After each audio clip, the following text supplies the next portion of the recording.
and Resilience, the Mayor's Office of Equity, Diversion, and Inclusion, the Department of City Planning, the Department of Parks and Recs, and the Department of Public Works. And then lastly, we will have the Department of Watershed Management. Each department will share pertinent information related to stormwater management planning. Following these presentations, we will open the floor to discussions among council members and staff and engage in a dialogue to better understand the complexities and nuances of the issues at hand. This is an opportunity to have collaborative problem solving and sharing of the expertise to help mitigate these issues going forward. We value the input from the public, and there will be a dedicated time for public comments in today's agenda. Each speaker will have 3 minutes to address the committee.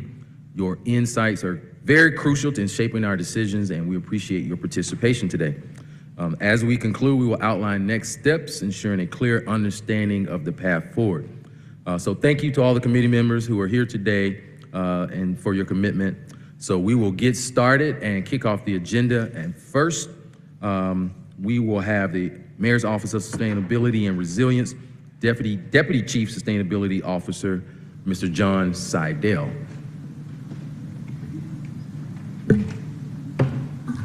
Councilmember Winston, thank you for that. So the team actually met ahead of time and talked a little bit about what may be helpful as far as structuring the conversation. And I think one of the points that we heard from the council staff was wanting to hear about what occurred on that day in September. I believe it was September 13th, related to the vast flooding event. Would it be appropriate if we started there and maybe led with Department of Watershed Management, where they could talk about what occurred on that date? Would that be acceptable to the committees? Well, they have a very robust presentation that was going to have a lot more pages than everyone else. Okay. So that's why we just kind of wanted to just maybe start with the other ones that had, less of more robust presentations to share, and then we could go into that discussion. So thank you. And that was not Mr. John R. Seidel, that was Commissioner Cutler from Parks and Recs.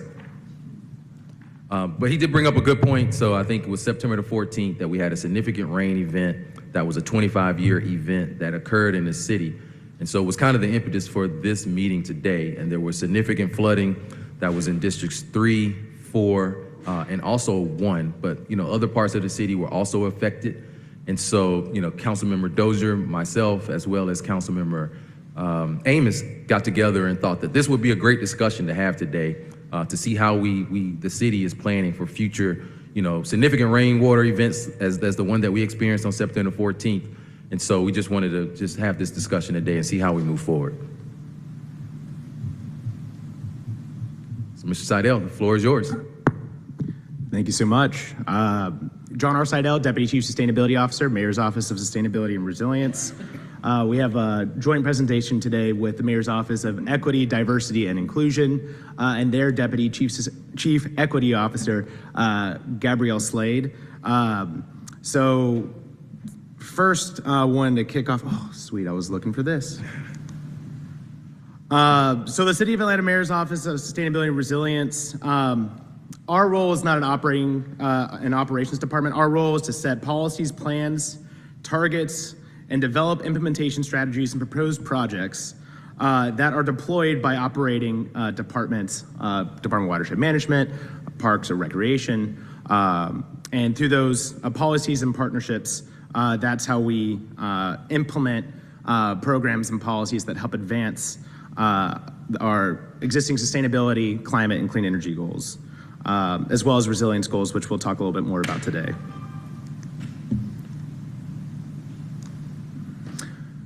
Resilient Atlanta Strategy. And so this was published in 2017. Urban resilience, it's important to be able to define, is the capacity of individuals, communities, institutions, businesses, and systems within a city to survive, adapt, and grow no matter what kinds of chronic stresses or acute shocks they experience.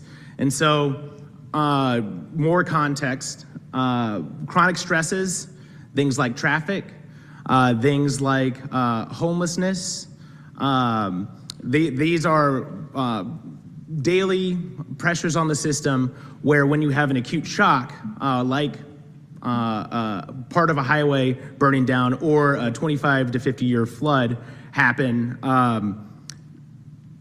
To be resilient is to be able to come back, and to not just come back, but to actually to come back and grow and to thrive after these types of events.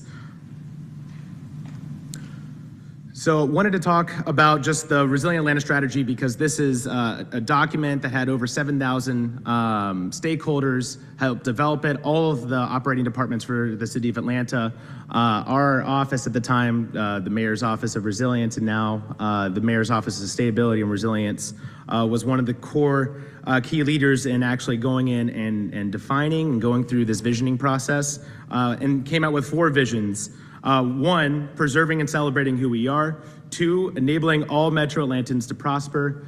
3, building our future city today. And 4, design our systems to reflect our values. I think it's important because not only does this set the context for our conversation today, but specifically the actions under Vision 3 and under 4, particularly talk to public infrastructure, stormwater, programs and policies. I'm also summarizing the resilience for Atlanta's strengths and weaknesses. And even though this was in 2017, it kind of painted a picture of where we are today and what we're talking about today. And so overall strengths is local identity, culture, medical facilities, healthcare, local businesses, development and innovation, robust and diverse local economy, and higher education. Whereas our overall weaknesses were identified as housing, land use development, infrastructure deficiencies, public transportation, mobility, education, communication, and collaboration among stakeholders. So this is, and what we're doing today is so important to continue to build collaboration and communication between the key stakeholders in our community, as well as between our departments and offices for the city.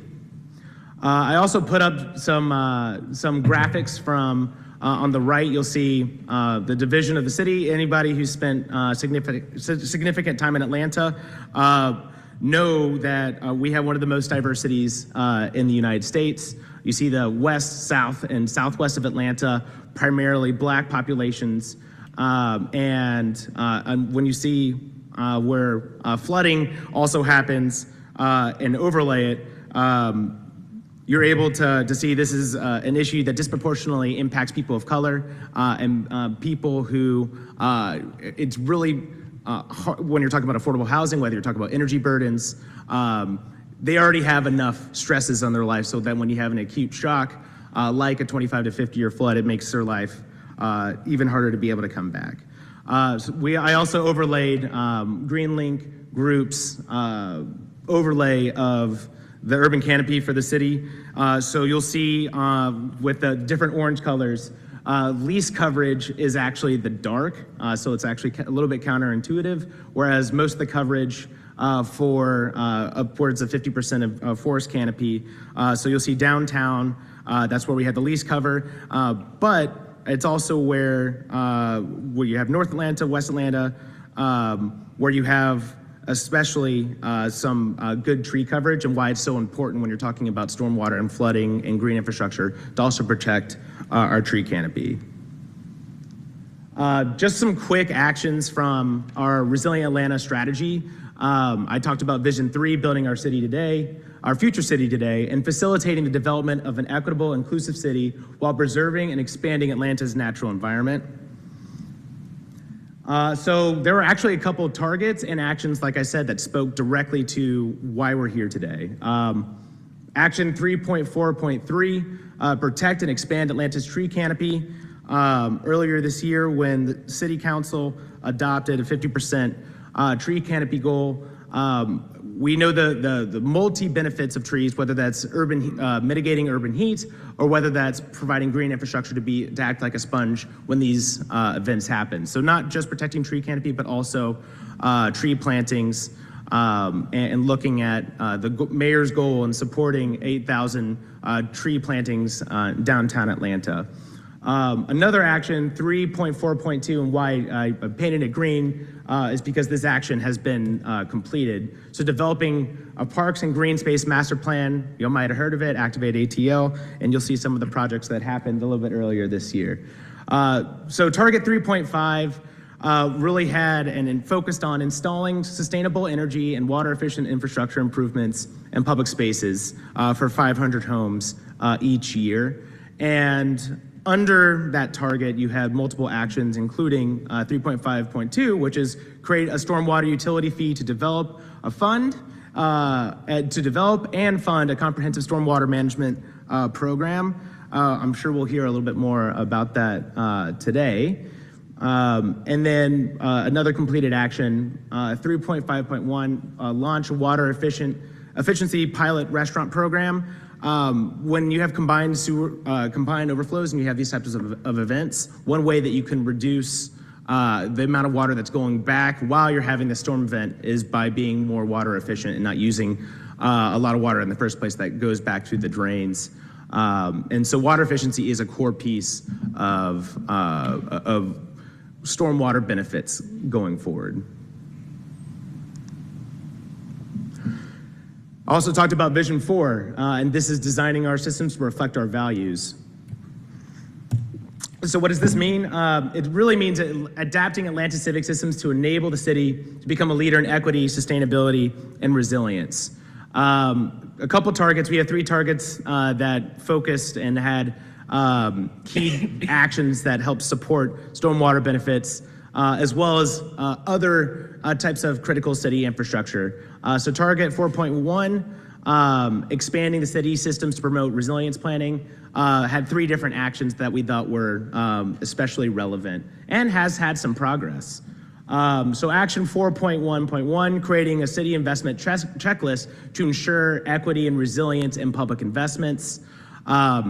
Though it specified that this was a public checklist to check on all city investments, I think that there's a real opportunity, especially when you're talking about social bond funded projects, not just in meeting the requirements of what's funded through social bonds, but utilizing a little bit more, and we'll hear from Gabby in the Mayor's Office of Equity, Diversity, and Inclusion, to be able to be a little bit more comprehensive and go beyond what just social bond or any type of public infrastructure should really meet to support not just sustainability work, but ensure equity as well. Action 4.1.2, establish a system and evaluation process for joint infrastructure investments. I talked a little bit around the Moving Atlanta Forward infrastructure funding, but this is something that our office and our departments are going to be working together on for reporting for those funded programs, but it shouldn't just stop there. Action 4.1.4, to improve responsiveness to stormwater flooding. Again, we'll be able to hear a little bit more about the event that why we're all here today, and in general, be able to talk about whenever there's any type of stormwater event, being able to respond quickly, effectively, and decidedly. I could tell you that there's been a lot of progress in terms of when we've had pipe bursts, even in my neighborhood, and being able to use the 311 option and crowdsourcing data to be able to create quick action in the community when people see it. And then also for constituents to be able to hear back from department and from 311 that these things are you've been heard and that actions are happening because you called in. So next, target 4.2, supporting policies and systems to increase civic participation from Metro Atlantans. I talked a little bit about leveraging crowdsourced data to improve city systems. Even though I mentioned it in green, those are one of those things where it can continue to get better and better. Action 4.2.6, creating an equity and resilience scorecard. I think that touches on the first 2 actions under 4.1, where we and the public can do a better job in terms of public infrastructure, being transparent around how this supports sustainability and equity, not just after the fact, but also looking at projects before the fact. Target 4.4, our last target, is improving public safety and community preparedness by strengthening community cohesion and program evaluation. And Action 4.4.4 focuses on strengthening community disaster preparedness and response. As we work closer with the Mayor's Office of Emergency Preparedness in particular, I think it's also important in terms of resilience planning that we're not just on, we aren't just building for resilience when these things happen, but when you do have an acute shock, what's that response? And so having the Mayor's Office of Emergency Preparedness office would be critically important to be able to have in this room and for these efforts going forward.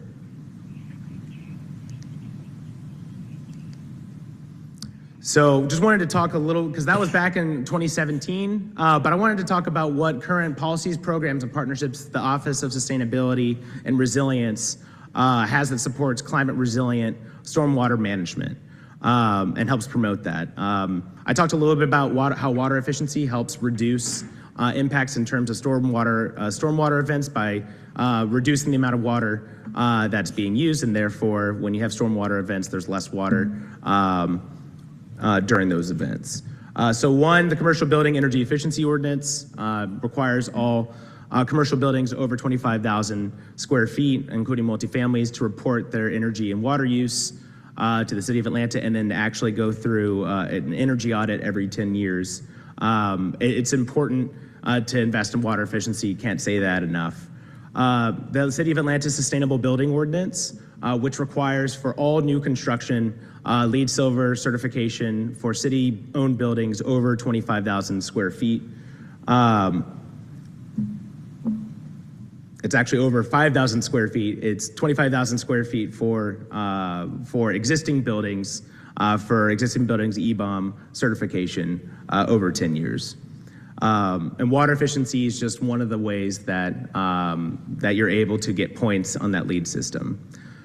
Lake Charlotte Carbon Credit Program, which is a partnership with Department of Parks and Recreation. There's a slide after this that goes into more details, but obviously when you're preserving trees across the City of Atlanta and you come up with a financing system that allows the city to be compensated for protecting trees, especially those under threat from development, that's a program that we should be doing with all properties that are city-owned where we can protect those trees.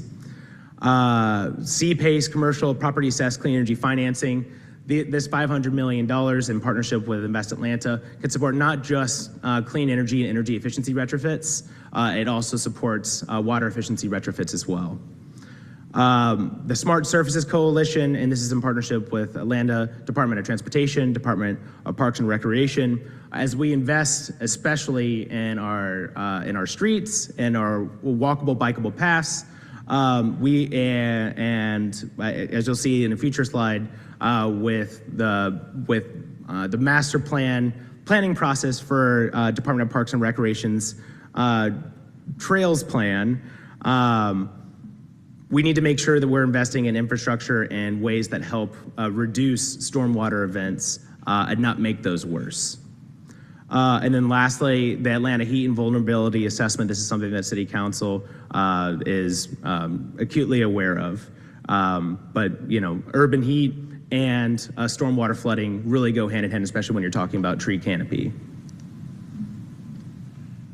So our office, looking forward, is looking at working with all city departments and stakeholders, but especially starting off with city-owned buildings, is using comprehensive smart building energy, water, and gas measurement software so that we're able to create that baseline of where we are right now. And then also when we're doing things like water and energy efficiency retrofits and proposing those, that we can propose the exact payback of what those energy conservation measures are going to be, bringing us into the 21st century, and then being able to show the progress that we've had 2 years, 3 years, 4 years, 5 years down the line. Analyzing and reporting this data related to our goals, both our clean energy, climate goals, and then also updating our goals and reestablishing those metrics, which leads into developing the City of Atlanta's comprehensive sustainability and resilience plan that takes all the plans, including Resilient Atlanta, including our clean energy plan, including our climate action plan, putting it all under one bucket and making sure that we are not just advancing the city's sustainability goals, but also advancing equity, also advancing the Department of Parks and Recreation's goals, green space goals, Department of Watershed Management's goals, stormwater goals, and of course, Atlanta Department of Transportation, everybody's goals, all high tide raises all boats. Developing a citywide comprehensive, sustainable, and equitable procurement strategy. And so looking at, I talked a lot about infrastructure beforehand, but all goods and services for the city of Atlanta should, when we make those purchases, should be advancing our existing sustainability resilience goals, including stormwater. And this is gonna be a big uptaking, but this is, just responsible. This is what a responsible city should be doing. Establishing cross-departmental utility data and reporting and ensuring plan alignment. I referred to this earlier, just making sure that our plan and our work advances all existing goals and future plans that the Department of Transportation as well as Department of City Planning are all kicking off major planning processes this year. And then lastly, updating the city's existing sustainable building ordinance. How can we go just beyond LEED Silver, which in 2017 when it was passed was progressive? How can we take in and actually really with any city building investment, make sure that we are reducing as much, in this case, stormwater impacts as possible? So today we have, I think this is just a great opportunity for interdepartmental collaboration. I talked a little bit around the comprehensive smart building, energy, water, and gas use infrastructure and what that can do for the city of Atlanta and for our departments, as well as progressing our existing goals. I talked a little bit about sustainable building ordinance impact. I talked today about our social bonds reporting and working with our different departments to make sure that we are meeting not just the social bond requirements, but how can we communicate the equity and sustainability work even just beyond those requirements to the public and to our leadership. Scaling up the carbon credit programs through tree preservation and plantings. And then, just some general suggestions from our office. As we've participated in the Green Infrastructure Task Force and the Water Equity Task Force in the past, advocating to continue to do that work and to bring those types of community engagement and city stakeholder engagement together to be able to identify, just like our Clean Energy Advisory Board brings together community and community experts to be able to advise the city on best policies and programs to advance not just our clean energy goals and our climate goals, but also our equity goals. Being able to continue those task forces are going to be really important to inform this work. Department of Parks and Recreation talked about the urban forestry. I talked about the City of Atlanta Trails Master Plan, but I didn't talk about the Urban Forestry Master Plan. But the USDA awarded the City of Atlanta $5 million to do the city's first urban forestry master plan, and that's just one of the things that's going to be delivered from that. But making sure that this aligns with what we're talking about today in stormwater benefits, as well as our existing sustainability goals and our equity goals. I talked about the City of Atlanta's Trails and Masters Plan, making sure that those are all in line to help support stormwater benefits. Department of City Planning, Tree Protection Ordinance rewrite. This is obviously, when we're talking about tree canopy, this is something that's going to be really key for us to protect our existing canopy so that these events don't become worse in the future, because this event that we're talking about today is a once in a 25 to 50 year event. But you're seeing that all over the country in terms of 100, 200, 500-year flooding events. And they're happening on a higher frequency. And so we need to be protecting our existing tree canopy as much as we can. Talked about this Department of City Planning's comprehensive plan for this year and planning process. Just making sure that all City of Atlanta plans, both for Mayor's office as well as our departmental plans, are all aligned going forward, as well as Atlanta Department of Transportation's 2024 Transportation Plan. So our office also hosted an innovation lab to help kick off our stakeholder engagement for our comprehensive climate resilience and clean energy plan update. And one of the questions was, what does a sustainable and climate resilient Atlanta look like? And these were some of our answers from our communities and our community stakeholders and community experts. Storm damage and drainage, vanishing trees. With little concern in water conservation and the price of water in Atlanta, all residents, especially those of lower income, are paying too much for water. It also puts Atlanta in a vulnerable place when drought arises again. Clean energy, flooding protection, transit for all, affordable housing, community-led. Atlanta embraces environmental protection for all and is rooted in cleaner air, water, circular waste streams, local food, and more micro-mobile access from neighborhood to neighborhood, and a suggestion for a recycled water ordinance for new construction. And so with that, I'll ask for questions. Thank you, Mr. Seidel. Unless any of my colleagues have any very brief questions, we'd like to hold that portion to the discussion section of our agenda. Seeing none, we will keep moving and we will welcome Ms. Gabby Slade, Deputy Chief Equity Officer. So thank you, Ms. Slade. Thank you, Mr. Chair and council members, council president. My name is Gabrielle Slade, or Gabby, I have no preference. My pronouns are she, her, hers. Sorry, let me get to, can I get to the slides? So get them up 1 second. And I'm the Deputy Chief Equity Officer of the City of Atlanta for the Mayor's Office of Equity, Diversity, and Inclusion. Our mission is to identify and develop systems and behavioral change solutions. It was actually the same presentation. Our mission is to identify and develop systems and behavioral change solutions that advance equitable outcomes to move Atlanta forward. This is our small but mighty team. We are led by Candace Stansel, Chief Equity Officer.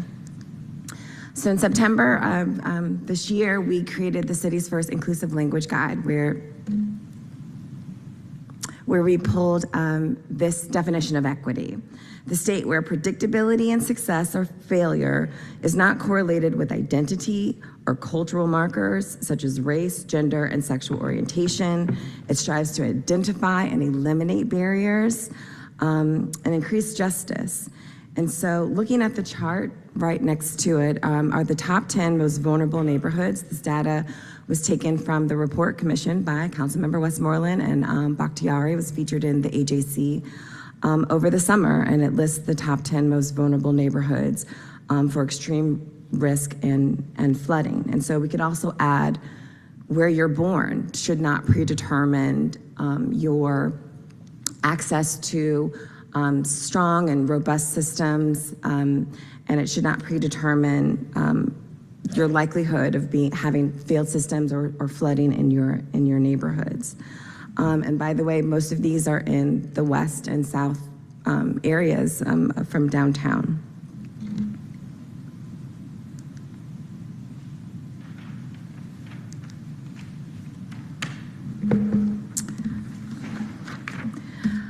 As Deputy Commissioner Seidel mentioned, we are on the policy side. So we are an office that serves as an internal resource for ideas and practices and policies that can operationalize the diversity and inclusion and equity goals for the city.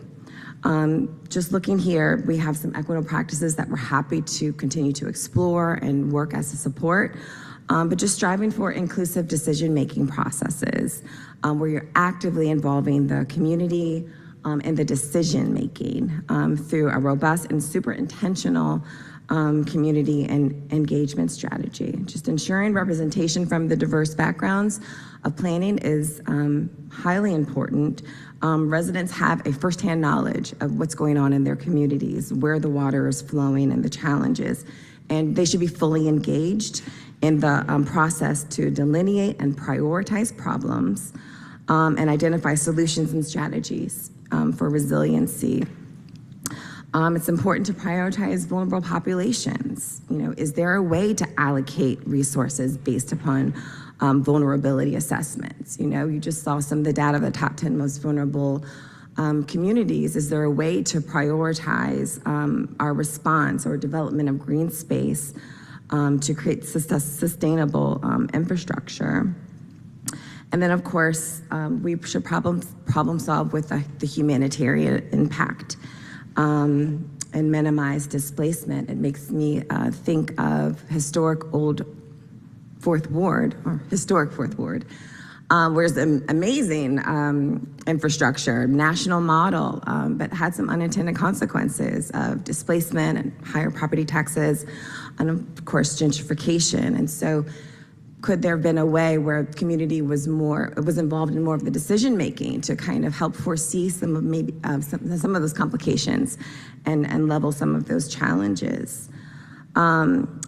I'd like to give a shout out to Department of Parks and Recreation for their due diligence in creating the West Side Park. And there's a reason why West Side Park looks the way it does. It has these beautiful, natural, mature trees. You know, it's heavily forested.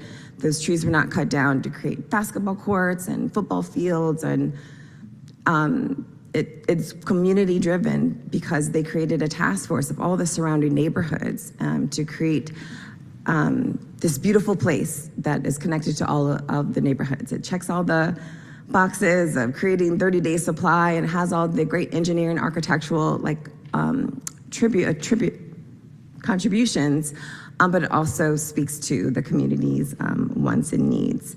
And also just addressing the root causes. You know, structural racism has a lot to do with why certain areas of the community have just been underinvested and left alone.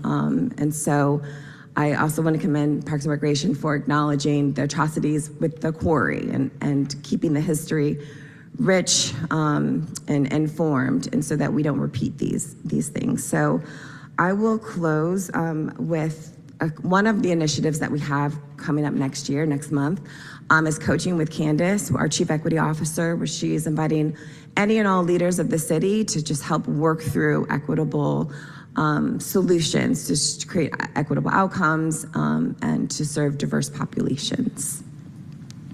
And thank you. All right, thank you, Ms. Slade. With that, we'll keep the agenda rolling. Next, we have the Department of City Planning, Commissioner Janae Prince, and Director of Office of Zoning Development, Ms. Kieta Holmes.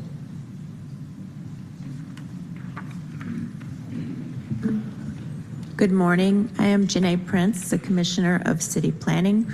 With me, Kieta Holmes, somewhere. There she is, the Director of the Office of Housing and Development.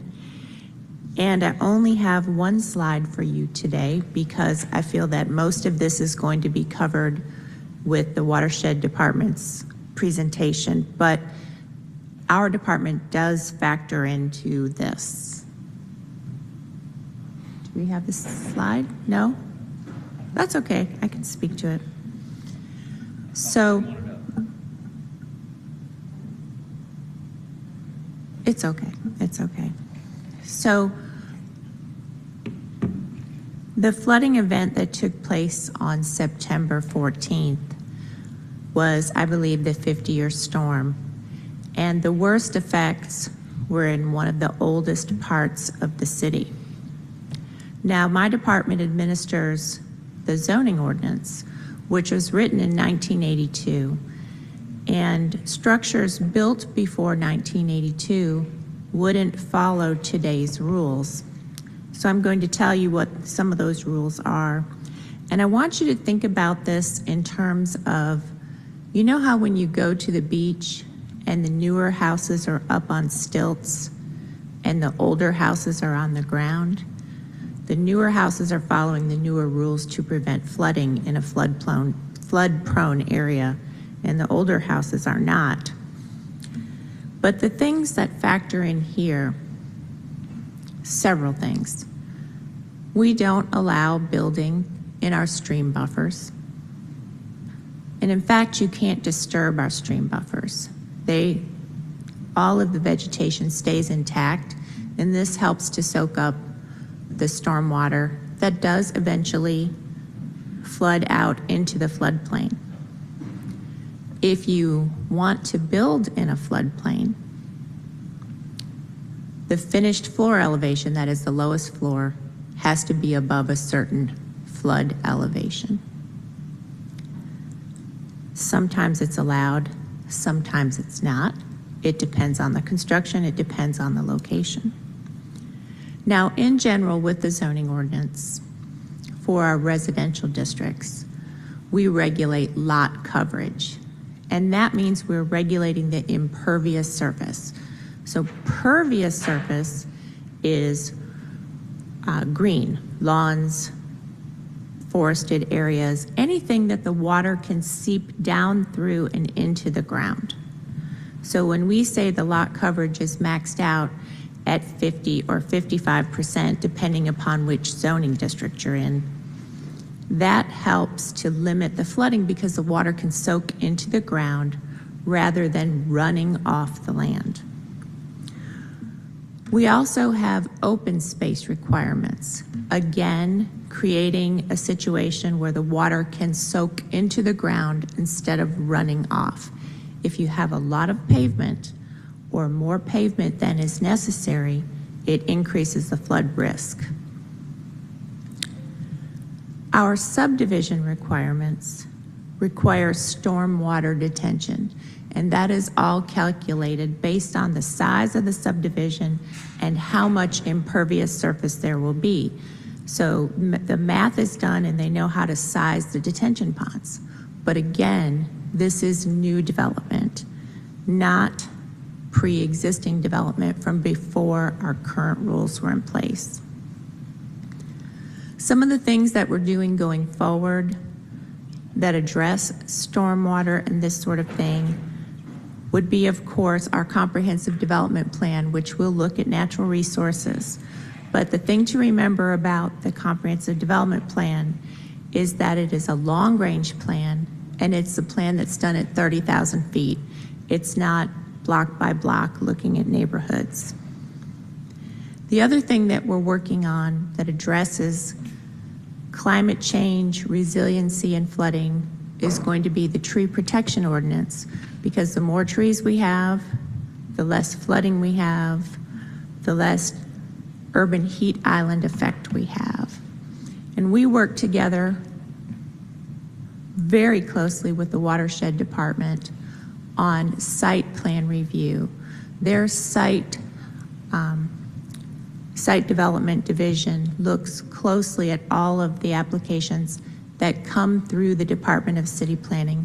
So I'm going to let Commissioner Browning talk more about that in her presentation, and we're available for questions if you need us. Thank you, Commissioner Prince. So we will move on. Next on the agenda, we have the Department of Parks and Recs, and we have Commissioner Justin Cutler. Good morning, Chair Winston, members of City Council, Council President Doug Shipman. My name is Justin Cutler, Commissioner of Parks and Recreation. Thank you for having us here today. Given that many of our projects are award-winning, we're going to be talking about Grant Park Gateway. We'll also be talking about Deerwood Park, and we'll also be talking about Westside Park. But because of their great design work, I want to have Keith Hicks, our Director of Park Design, come up and talk about his work and the work of his team. The team has done an exceptional job thinking about how are we managing stormwater on site, how are we reducing our burden on our combined sewer system as we work to separate that and make sure that stormwater is managed on site. So he will be presenting the work of him and his team. So Keith.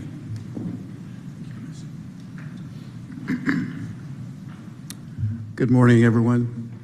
I'm Keith Hicks. I'm the Director of Park Design.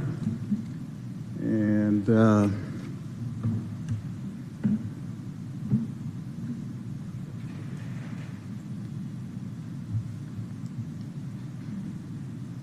Should work. what am I doing wrong here? Sorry. Okay, so this first project is the Grant Park Gateway. It's a 3-story parking garage with a green roof on top of it. And so the roof has a rainwater harvesting system, and that water that's captured from the roof is stored in 2 30,000-gallon cisterns that are buried on the site. That water is reused to irrigate the plantings on the roof of the green roof.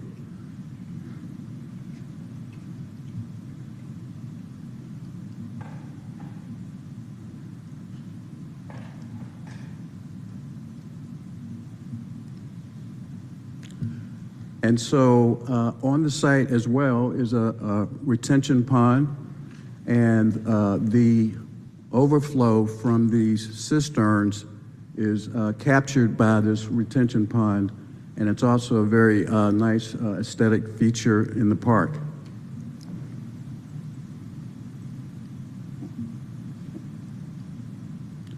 So over to Westside Park, we have got a couple of parking lots that have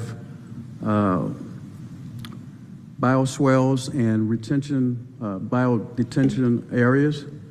And the reason for that is that when you have the runoff from the asphalt surface there, the water is captured by those biodetention areas and then slowly makes its way to the Proctor Creek watershed.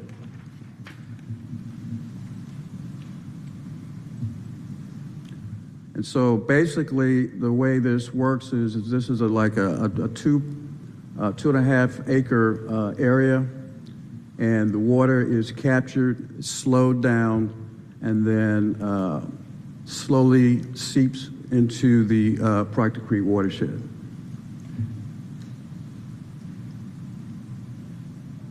And then finally, out at Deerwood Park, this is an example of the use of impervious pavers that actually slows the drainage down and helps with the infiltration into the ground. And that's it for Parks and Rec. Thank you, Keith.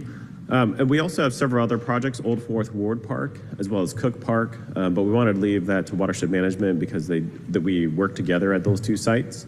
And then we'll also be working on Peoplestown, a project there to enhance the green space and provide additional water storage and dissipation capacity. So with that, I'll turn it over to the next presenter. Thank you. Thank you, Commissioner Cutler. Next, we have Department of Public Works. I think we have Deputy Commissioner Keith Robinson here today.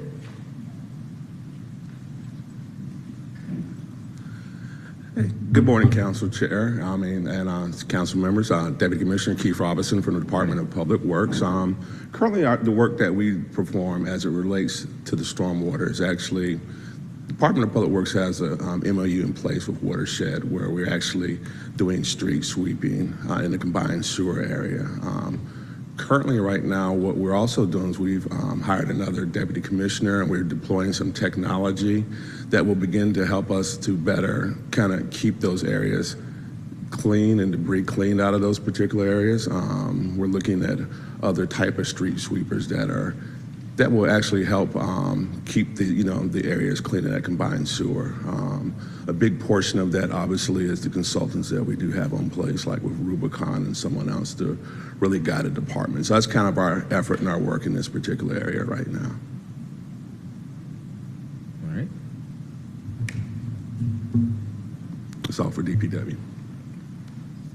Thank you. And next, we have Department of Watershed Management. I know that they do have a new presentation that we will need to upload. May take a minute or two. So colleagues, at this time, if you have any questions while we wait to get that uploaded, or if Commissioner Browning, you want to proceed before, just let us know. It's up to you. Okay. Do you think you want to get started while that's being uploaded, or you want to wait on the presentation? Sure. In the meantime, we'll take a few questions. Councilmember Shook is up. All right. Thank you. This is obviously a huge, vast discussion. I can't remember one topic where there were presenters, bridging so many departments. So here's my question. For those of us who have questions or comments, to whom do we go? Who's the one person that we go to?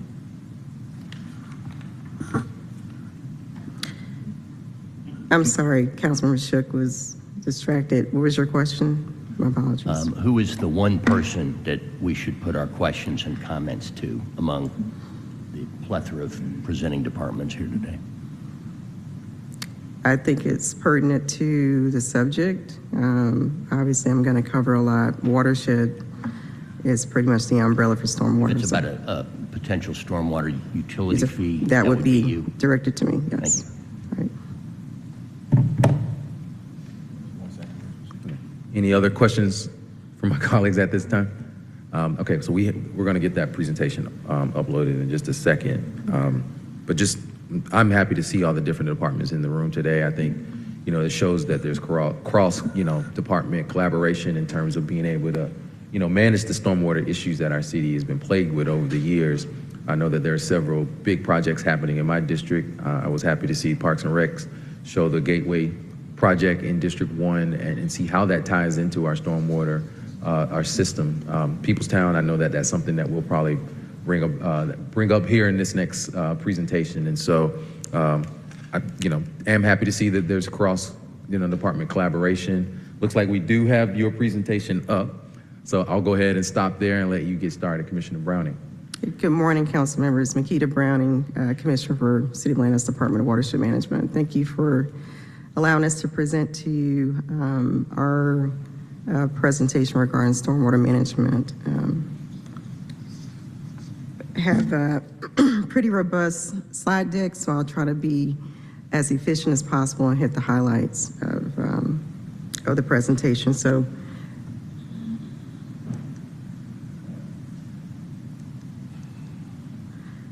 we have an agenda. We'll be covering Atlanta's watershed development, growth and development across the city, rainfall trends, flooding impacts, stormwater impacts as a result of the September 14th rain event, our solutions approach, as well as stormwater legislation, future efforts, and path forward.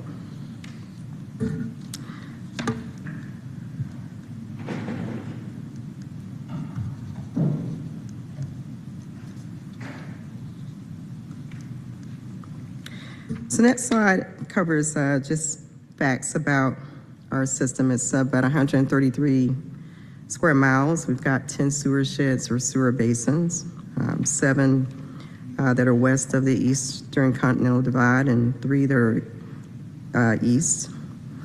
Have Atlanta's current population proper at 510,885. So it's the regional population. And so, of course, we have a substantial commuter population here in Atlanta, being a robust economic engine that we are. Next slide just gives you a historical perspective of Atlanta and how it's grown from an infrastructure standpoint. So our system began in the late 1800s. It's a map of 1886. Gives you an idea of what the core of the city looked like at that time. Next slide gives you an overview of the stormwater system. Again, we have 10 watersheds. About 35% of our stormwater infrastructure within the city is the responsibility of watershed management. The Atlanta region sits atop mostly bedrock, and groundwater is mostly non-existent. And of course, 99% of the region's water supply comes from surface water sources like Lake Lanier, Allatoona, and Chattahoochee River. We have 500 plus miles of storm sewers and over 50,000 inlets and outfall structures. Next, I'll cover our collection system. The city's sewer system dates back to the early 1900s as well. The system is comprised of 2,300 miles of both combined and separated sewers. 11 square miles of the combined system is 10% of the system and is connected to our separated system. So that's the core of the city, our combined sewer area, which is where we sit currently, downtown Atlanta. Our combined sewers convey wastewater flows during dry weather period, and stormwater is introduced and conveyed during rain events. Next slide gives you an idea of what a separate stormwater system looks like. You have a separate pipe that's dedicated for sanitary sewer flows and a separate pipe dedicated for storm flows. And The outer portions of the city outside of the core are primarily a separated system. Again, within the core of the city where we are is the combined system. And I'll talk a little bit about our consent decree programs pursuant to the requirements. There were 3 sub-basins that were separated back in the mid-2000s pursuant to those decrees. And what remains are roughly 4 areas within the city's core that are still combined. Next couple slides just talks a little bit about our consent decrees. They were handed down in 1995 as a result of a lawsuit levied by the Chattahoochee Riverkeeper. Allegations regarding violations of the Clean Water Act, regarding our combined sewer control facilities and our sanitary sewer overflows. The lawsuits were settled in the late 90s. We entered into the CSO consent decree in 1998 and the First Amendment consent decree in 1999. The CSO compliance date for that consent decree was 2007. We met that. And the SSO First Amendment consent decree has a compliance milestone in 2027.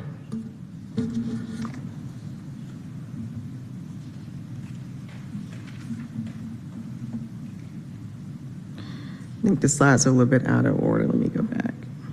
There we go. So this just gives an overview of the CSO consent decree. Again, the compliance period was 1998 to 2007. We were tasked with separating a portion of the system as well as performing upgrades at our CSO facilities. And we spent about $800 million for those efforts. For the SSO consent decree, which is still active, we're continuing to address structural defects and capacity relief within our system. The approach is the sanitary sewer survey, which was completed in 2011, and we made a robust pursuit to inspect every mile of sewer that we have here in the city. The second phase is sewer rehabilitation. That work is underway. Thus far, we're completing our priority area number 4, and we're gearing up to complete structural defects and upgrades within priorities number 5 and 6, which is the combined system. And the third phase, is the sewer capacity relief projects, and those are mainly projects across the city that focus on the larger trunk sewers and outfalls. And that work is also ongoing and in progress. Next, I'll cover Atlanta's growth and development. Next slide gives you just an idea of what we're seeing. To the left, you have an aerial that shows a parcel that was in what it looked like in 2019 and what it looks like now in 2021. So this is the type of infill development that we're seeing that does reduce tree canopy and increases runoff to the system. Next slide is similar, land development example, showing 9 acres and the transition from 2011, what it looked like to what it looked like in 2022.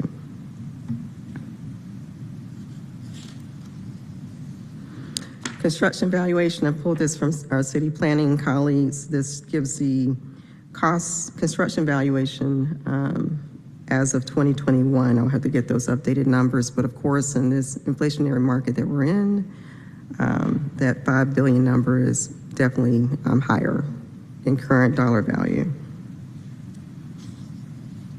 So we have a lot of construction that's occurring across the city. You see the cranes across the city. You see a lot of land being cleared, and so development is very much booming here in the city.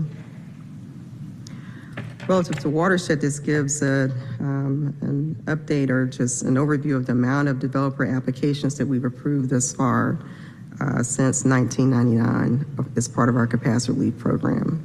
So over 20,000 applications processed. And as you can see, Peachtree Creek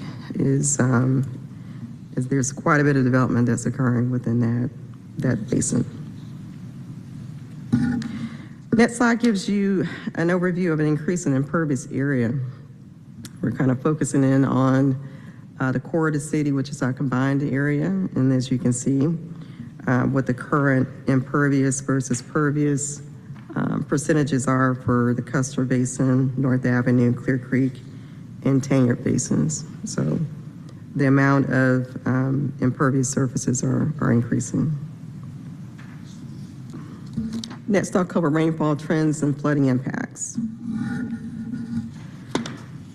So stormwater-related complaints. This is a citywide, we call it the measle map. So it shows all of the complaints that we reported just for the period of 2004 to 2016. We'll have to get an update on this. But as you can see, it's a citywide issue, and no communities and areas are immune to stormwater challenges. Next slide gives illustrates stormwater runoff. Councilmember Winston, this is along Hill Street in District 1. So it shows the degree of stormwater that we see runoff. And this is flow that's coming off of a former rail line that has now been converted to, or construction is underway for Beltline Trail. So we're working with them in partnership to minimize these types of conditions. The next slide is, you probably recognize this, is Krog Street Tunnel.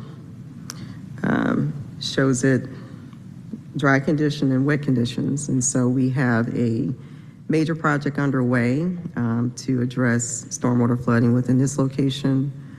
We have 2 phases. The first phase has been completed.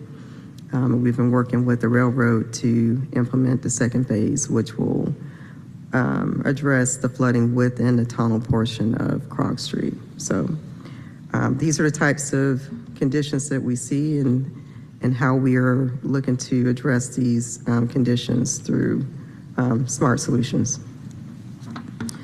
Next slide gives you historical perspective on storm frequency. So as you can see, from 1998 until now, the frequency of storm events number of storm events are increasing.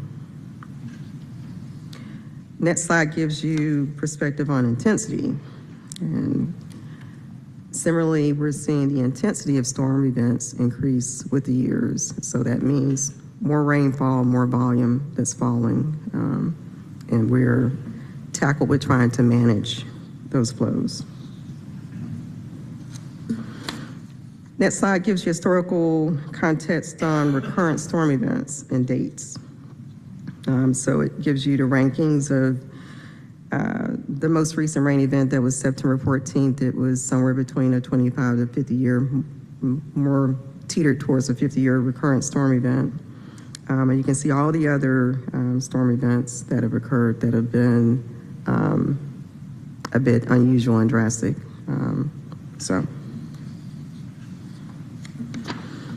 We have a robust 2D model that we've used to develop and build over the years.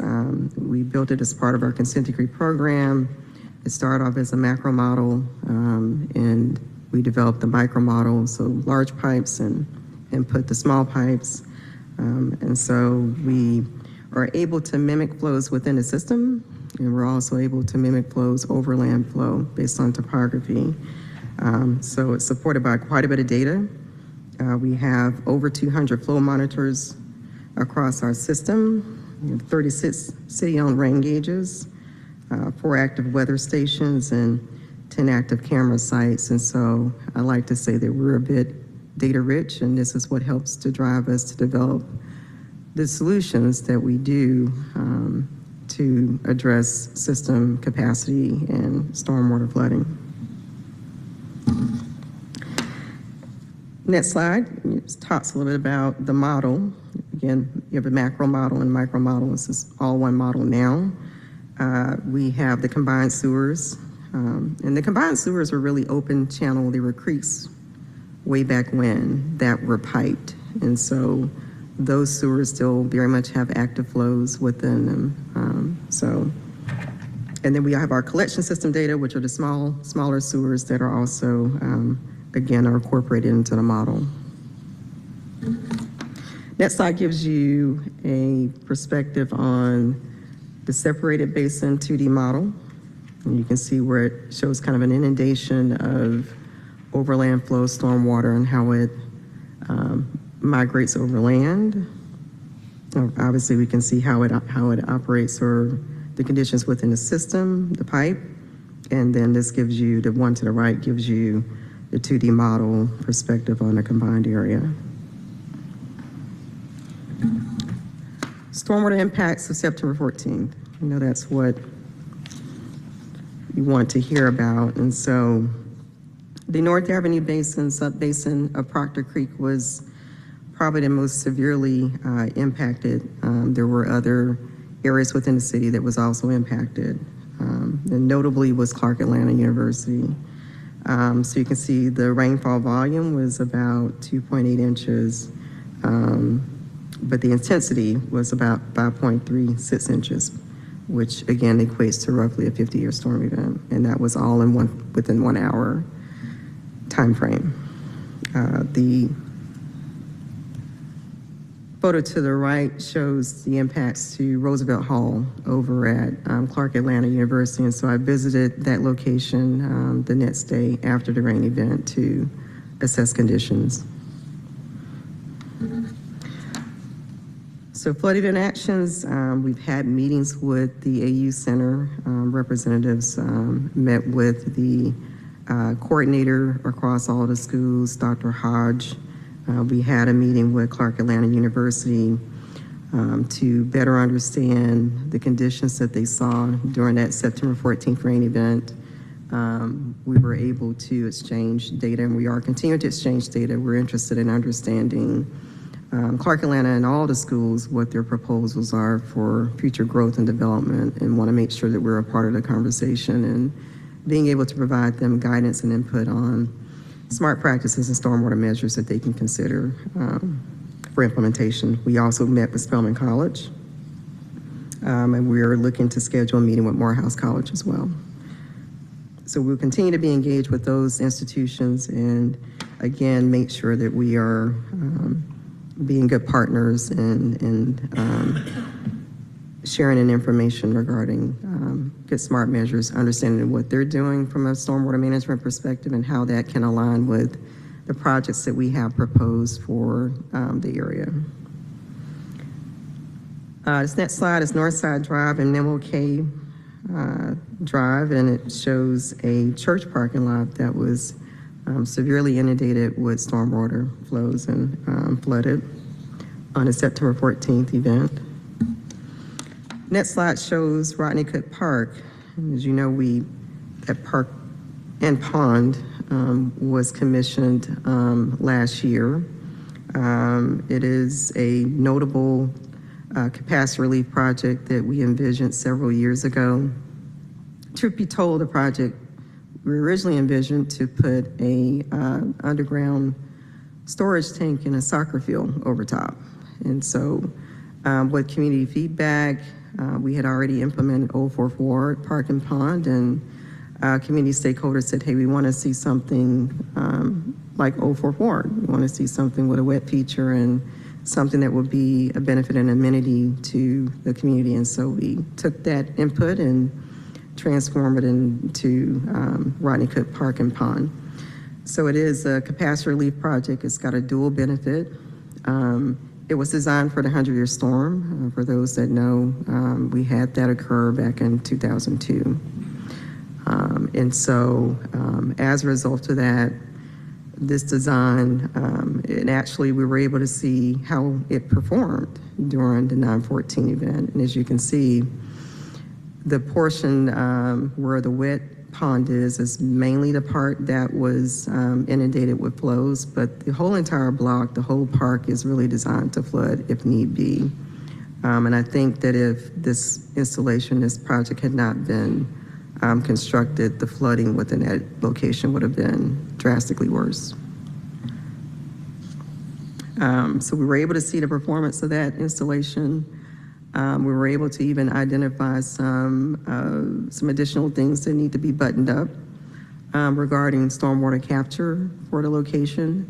And we were able to see that as part of our post-storm site visit. So we've got still some more work to do, a lot of work to do with the North Avenue, which is the next area of focus for us.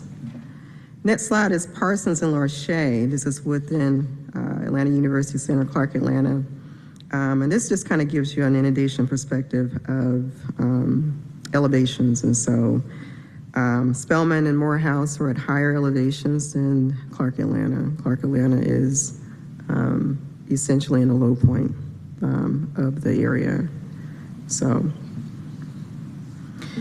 next slide is a continuation of that. It just gives you a perspective of elevations of the schools and some of the notable streets.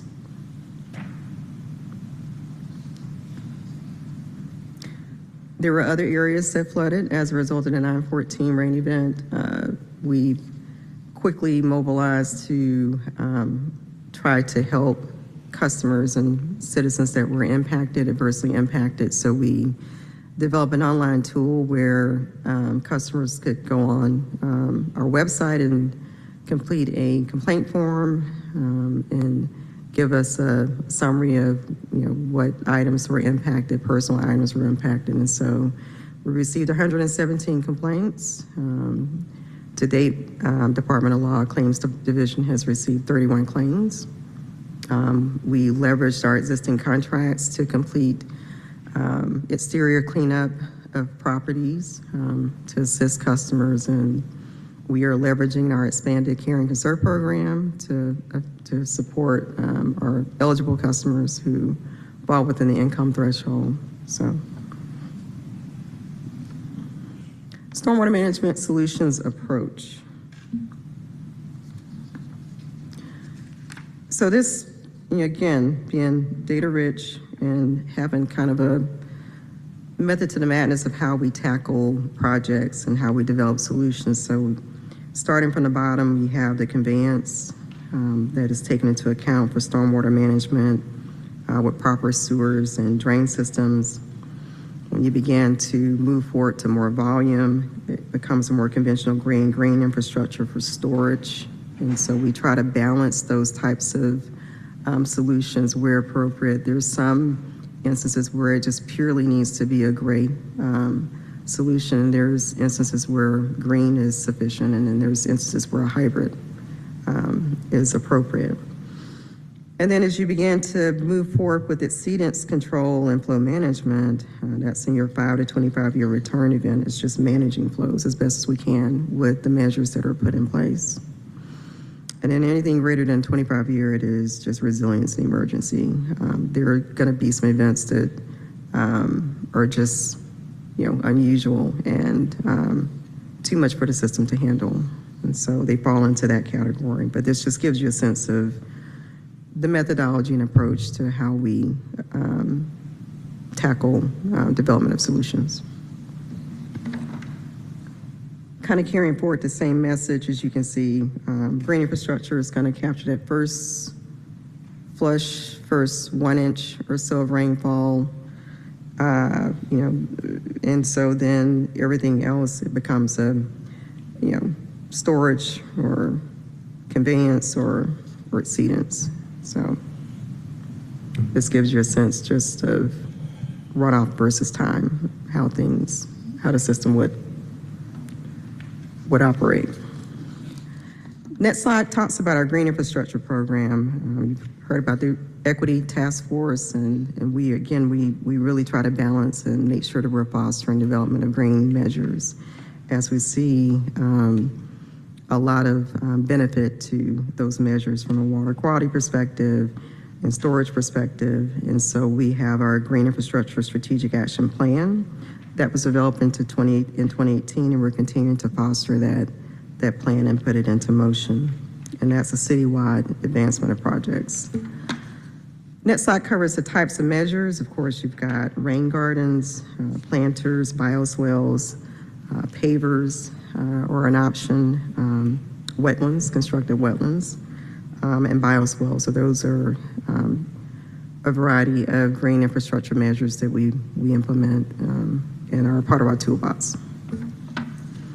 Just talked about the permeable pavers. Our notable installation is in Southeast Atlanta. 4+ miles of pavers installed, capturing 2 million gallons. The capital cost for that project was roughly $16 million. It was completed in 2016.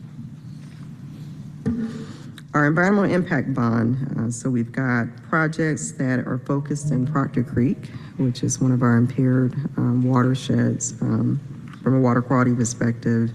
In 2019, we issued bonds and received about $14 million to fund strategic projects to address water quality improvements and green infrastructure projects within Proctor Creek. Initially, there were 6 projects envisioned, but after further refinement and analysis, we've determined that 4 of the projects are the most viable. We've got our Greens Ferry floodplain restoration project. We're looking to push that project forward. It had gone to procurement twice, and costs were a little bit more than the estimated value, but we've worked internal to figure out the path forward for that project, and we recognize the importance of it. Valley to Hawks is another project. It is in Proctor Creek. It is going to be a benefit for the English Avenue community and address some of the stormwater flooding that's occurring within that impacted community. And then the Mosley Park and Grove Park projects are underway now. They're in construction, and so we're happy to get those projects going. We've got our combined sewer system capacity relief with green infrastructure. Just talked about Old Fourth Ward, which is one of our marquee projects in collaboration with the Department of Parks and Recreation. So this project has the capacity to retain a 500-year event and captures 45+ acres of drainage. Just talked about Cook Park, designed for the 100-year storm event. Drainage area is about 130 acres. It's a hybrid gray and green solution. Custer Avenue CSO Basin capacity relief. So CM Winston, as you spoke about, we are pushing forward with projects in the Custer Avenue sub-basin of Entrenchment Creek.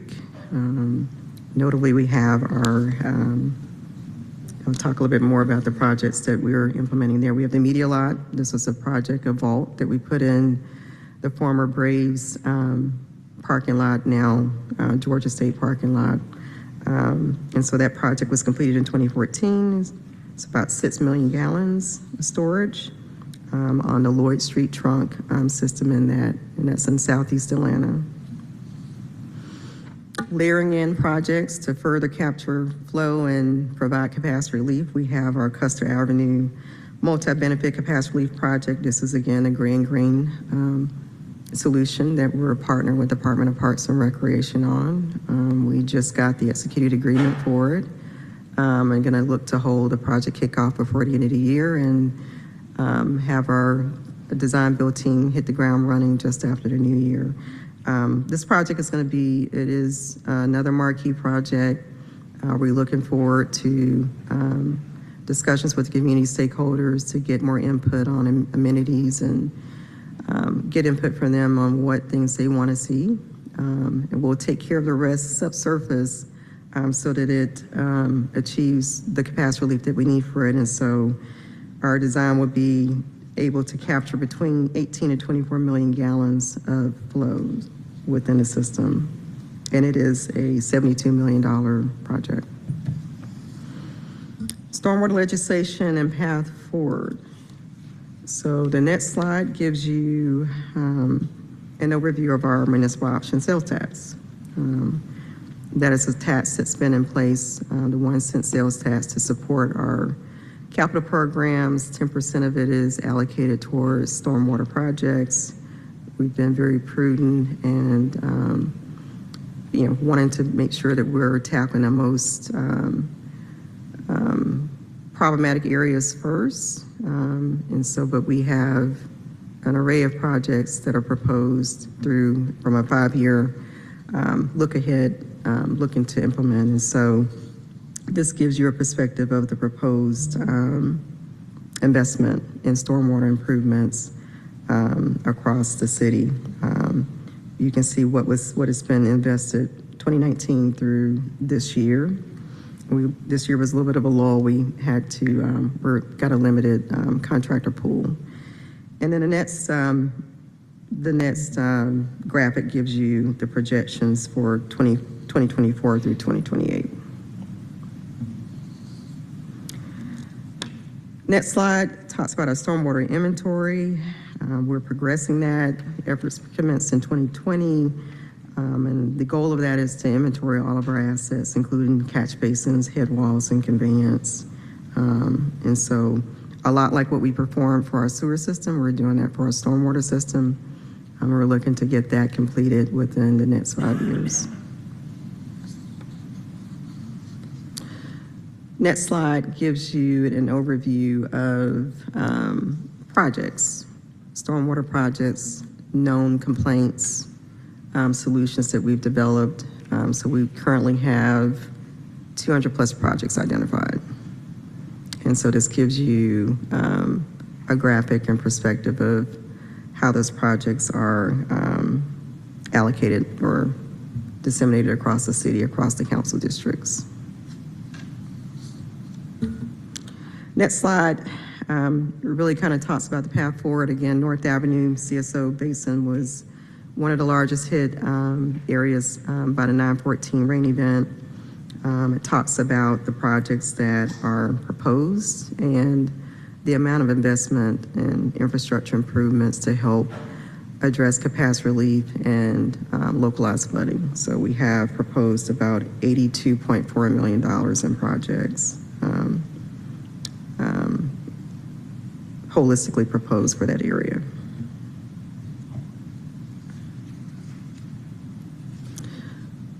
Next slide covers Custer Avenue. Talked about that. A couple of the projects, the Media Vault, Custer Avenue capacity relief projects, and all the other projects that we have implemented and are looking to implement. And so the capital investment in that area, based on the needs, is roughly $264.2 million.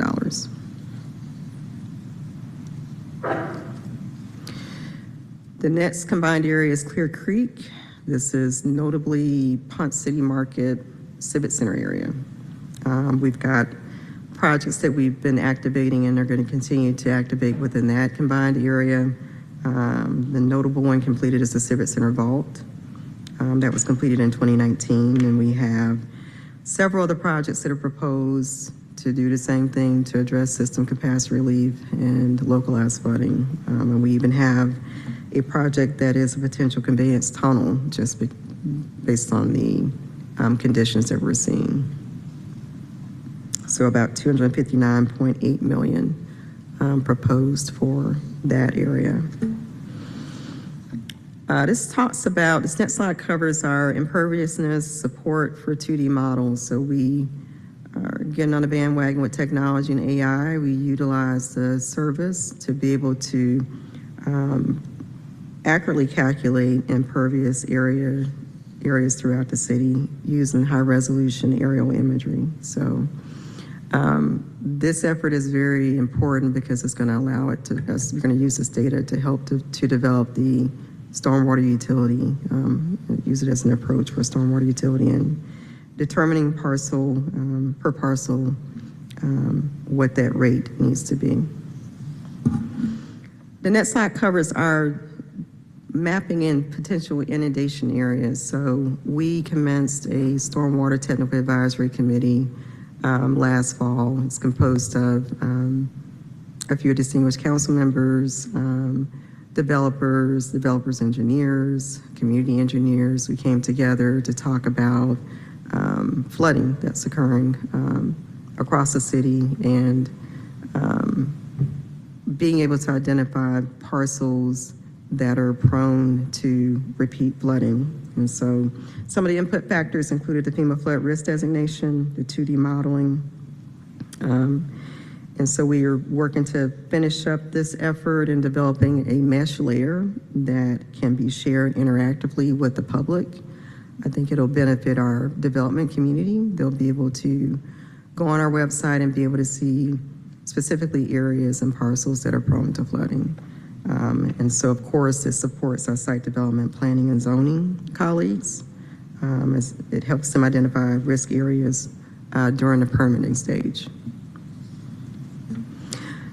This next slide covers one of the topics of our post-development stormwater ordinance that we tabled back in 2020, and that involves our extended detention. As part of that technical advisory committee, the team tackled this subject, and we have come up with what we think is a policy that the development community and committee in general can support. And basically, the existing ordinance, would have caused for detention and release within 24 hours. This ordinance the proposal will allow for a little bit longer detention with a slow release that will allow for adequate capacity enhancements within the system. And we think that it will be a cost-effective policy. It won't, the objective is not to hit the bank of the development community. It is to make sure that we're being equitable and fair with them as well. So the committee garnered a lot of conversation and discussion. A lot of engineering analysis and model runs were conducted. And so we will be putting forth an update to the post-development stormwater ordinance, and we'll be sure to socialize that with our community stakeholders, the development community, to get further feedback before we put it forth for legislative approval. So more to come. Flood mitigation studies. We have been, as part of stormwater, I get a lot of feedback from citizens who live either near mature creeks and streams or within communities with mature creeks and streams, and complaints about increased flooding along those waterways. And so these pictures show, the first up top shows Nancy Creek, which is in northwest Atlanta, and conditions that were observed during a flood event.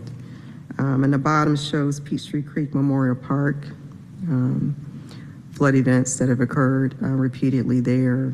Within Memorial Park, we had a pump station that's situated close to the creek, and we, as part of the Northside Drive Bridge replacement and upgrades, we raised that pump station above flood elevation to safeguard it from future impacts. But I am getting complaints about increased flooding from property owners who lived along these creeks for years and years, and they're telling me that, they're seeing an increased occurrence of flooding occur. So as a result of that, we have been coordinating with federal agencies, that be Army Corps of Engineers and FEMA, to seek help with commencing flood mitigation studies and leveraging those agencies to support us with determining what are viable solutions to address those conditions, and also leveraging the funding and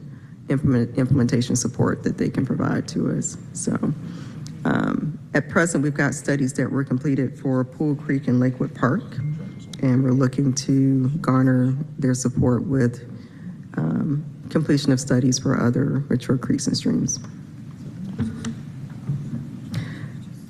Talk about flood mitigation. This was our R.M. Clayton wastewater plant over off of Bolton Road. It was impacted by the historic flooding in 2009. And so there was about over $60 million worth of damage to that facility. There's a levee that's around the perimeter of the plant that was breached. And so we've worked with the Army Corps of Engineers to work to restore that levee and make the necessary improvements to safeguard that facility from future flooding. And so that project is getting underway. It's about $6.6 million. Something that's upcoming is stream bank maintenance. It's a topic that comes up quite often by customers. And so we are evaluating an extended level of service ordinance to perform stream debris removal and maintenance for areas mapped with waterways outside of city right-of-ways.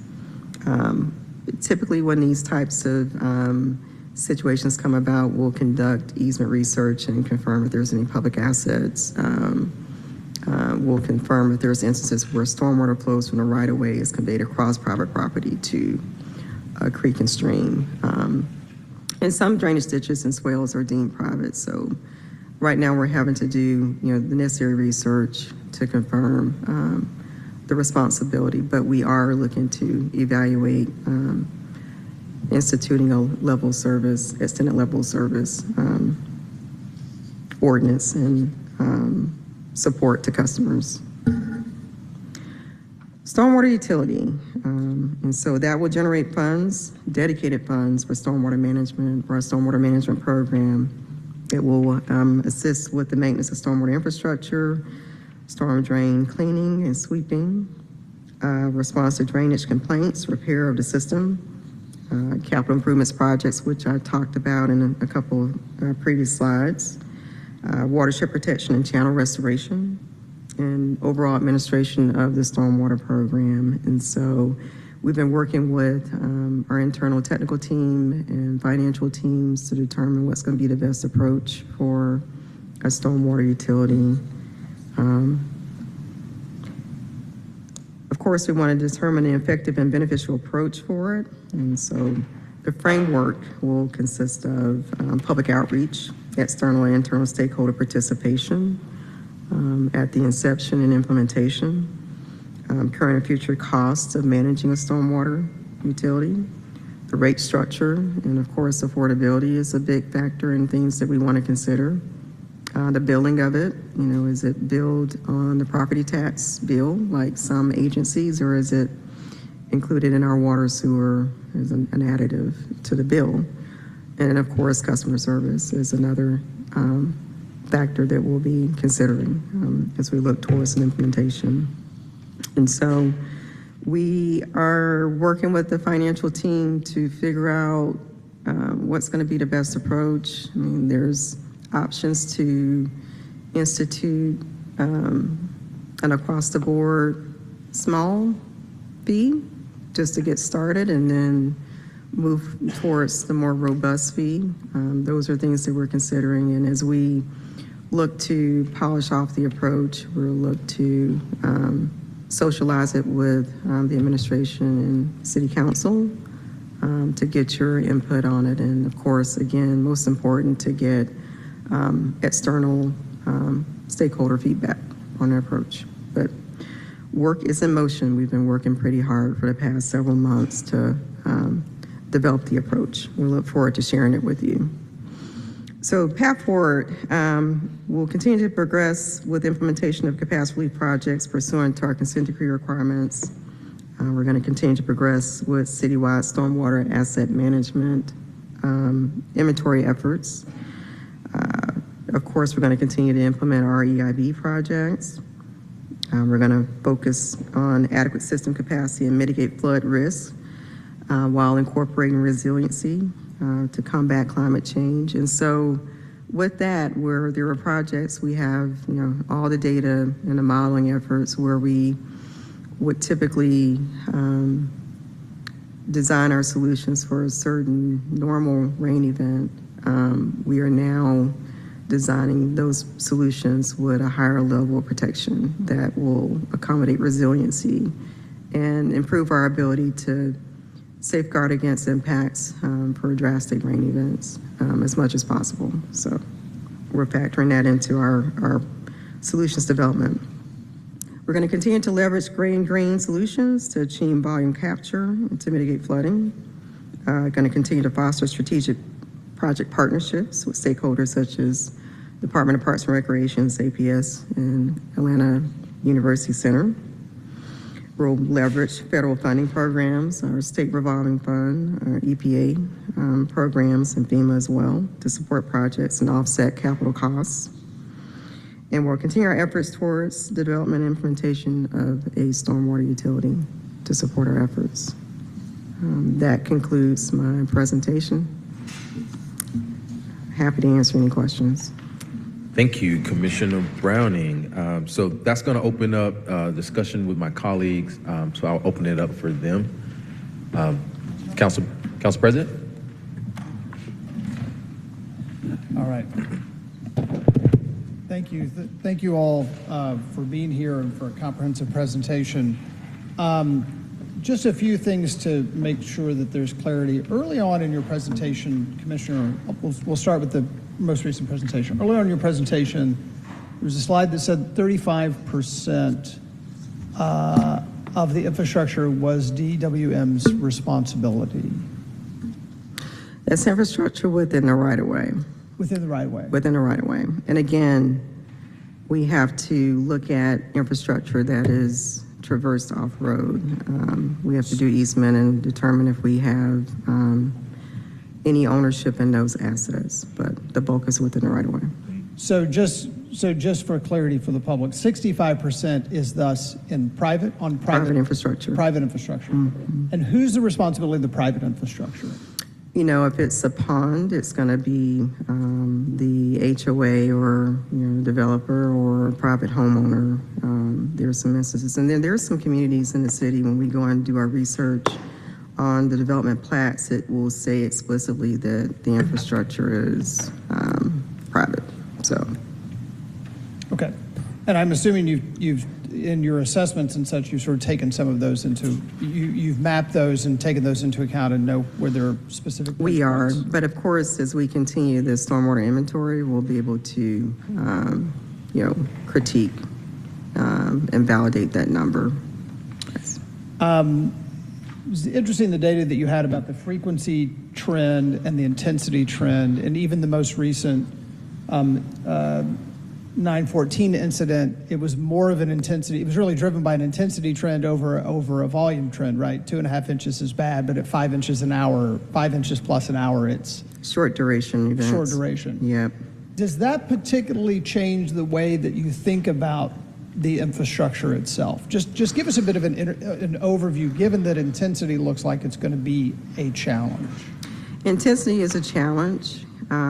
Again, I think there was a slide where we showed kind of our hierarchical of thought. Right, that's where I'm going to. So when you get to that greater than 25 year. Yeah, can you pull that slide up again? Because I wanted to talk about that for a minute, just so we could. So when you get to that level of a recurrent storm event, it becomes an emergency. The system is going to take as much as it can. As you can see what happened with Rodney Cook Park, it flooded it out significantly. But that is the risk of getting an event that is just well beyond what the system can handle. It's designed for a certain amount of flow from a conveyance standpoint. Then, of course, we have our storage components. And so, the only thing we can do is just make sure that we have put measures in place that can try and lessen the impacts of those drastic types of events. And that is where we're designing for a higher level of protection as much as possible. As you design for so pipes are not designed, obviously, for a 100-year storm. They're just not. They're designed for typically a 2-year, 3-hour storm event. We add in some buffer and level protection to be able to handle a larger volume. And of course, when it comes to storage, that's where we can, but as you anticipate more flow, bigger pipes, higher costs. And so those are some of the risk benefits that we have to weigh when we're developing projects. In that kind of situation, and not even just the September situation, but sort of 5-year, 10-year, the more intense sort of events, help me understand the impact of some of the stormwater management. So let's say that we got much better at stormwater management in the green gardens, impervious surfaces, that sort of part of the spectrum. Or if you go to your next slide, if we sort of did the things on the left, the sort of green infrastructure and upgrading existing capacity. How does that then, if at all, mitigate what happens in those intense events? My question is really, are they two separate things, or how are they They're related? interrelated. I think it lessens the impacts Yeah. again. So if we've got, green infrastructure, developers are doing their part with retention of necessary amounts on their sites. We're doing our part from a regional perspective, making sure the infrastructure is sound and able to convey flow, and it's conveyed to, a pond or a regional type of a solution. Hopefully, the degree of flooding is lessened in theory. And so I think that's what we're up against, is just the lessening of the impact. So you don't have cars underwater. I had a slide up on Lachey and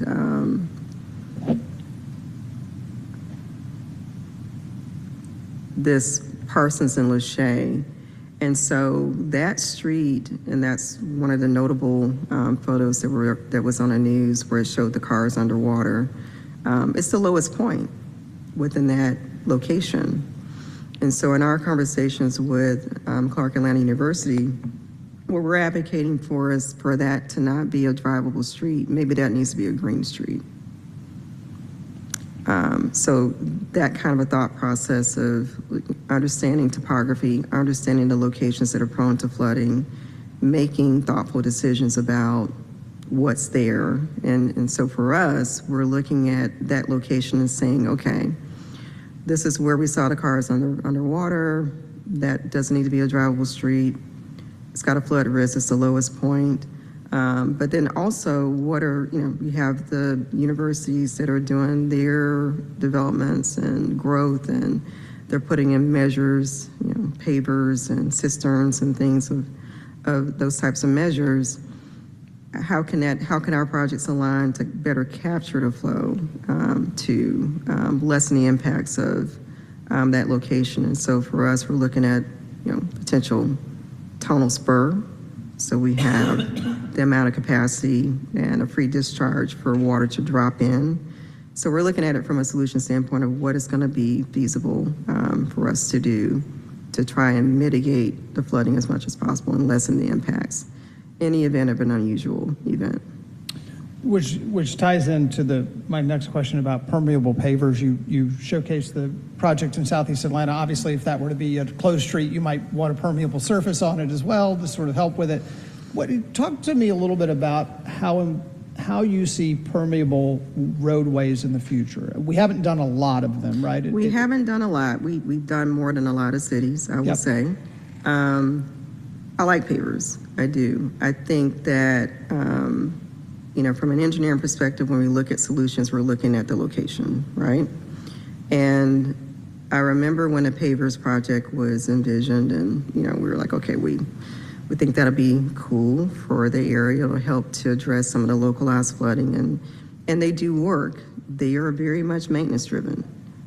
We quickly had to get a maintenance contract in place to be able to maintain and service the pavers because the underdrain gets clogged, and so lessons learned there. But also we've learned that we have to be cognizant of the amount of traffic load on them. They tend to warp and crack if you have heavy vehicles, large trucks that traverse down streets. So we've had to tackle that issue over the past couple of years. And so now we're really kind of rethinking what areas we put pavers in.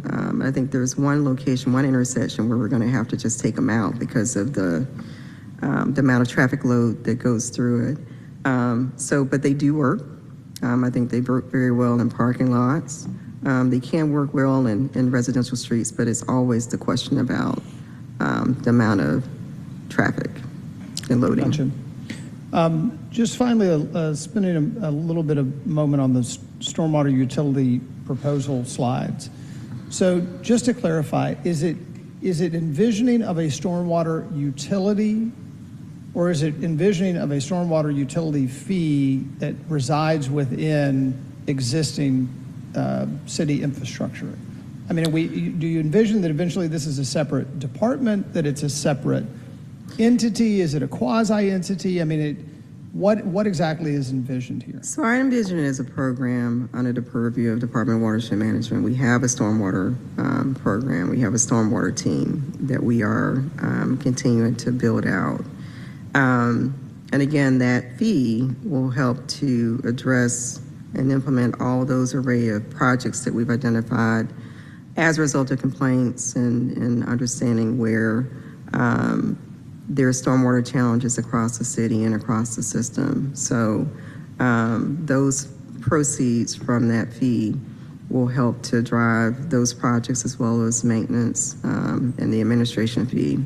But I would envision that it would reside within watershed management as a robust program, similar to the Clean Water Atlanta program, which is the consent decree program. You have a finite program, and that is what they're tasked with, is implementation, compliance, and development of projects that are pursuant to our consent decree program. And so then that would also include all of the parks?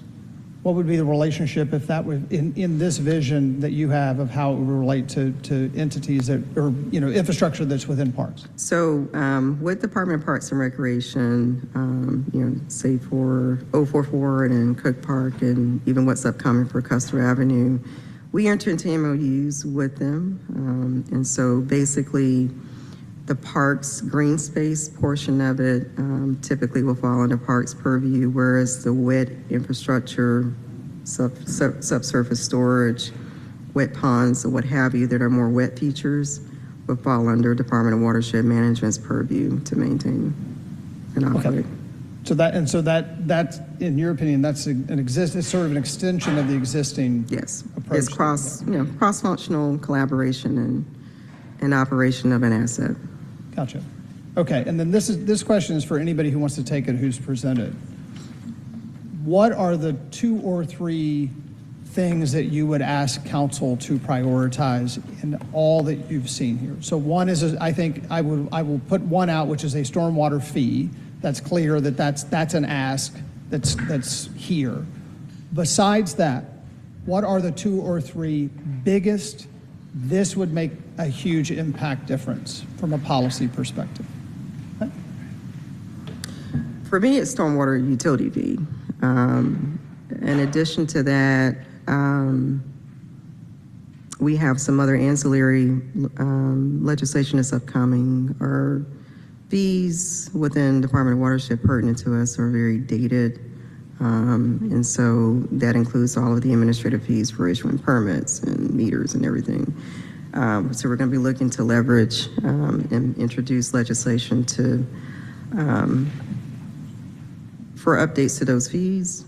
And then just continued support, which council has been tremendously supportive of Watershed with continuing our efforts to be compliant with our consent decrees. Let me just open it up to sustainability or equity, diversity, and inclusion, or planning, or parks. Anybody want to put something on the wish list? Shouldn't be shy. Again, just sort of the top 1 or 2 that would, from your perspective, would make a huge difference, in addition to stormwater management fee. I got that one. Well, we were sitting back there saying, okay, it's time for our Christmas list. Yeah. And Hanukkah starts today too, so you got a all twofer. right, There good. you All right, go. Christmas and Hanukkah. For me, just me. Well, I don't know. Anything that results in less impervious surface is helpful. So, you know, let's think about that with regard to our development standards, parking standards, paving, width of roads, things like that. So low impact development and less paving. Now that would mean us revisiting all of our codes, probably would mean a consulting contract to go through and look at those things. We are working on the zoning ordinance right now, so I'm sure that the zoning ordinance will address that to a small degree.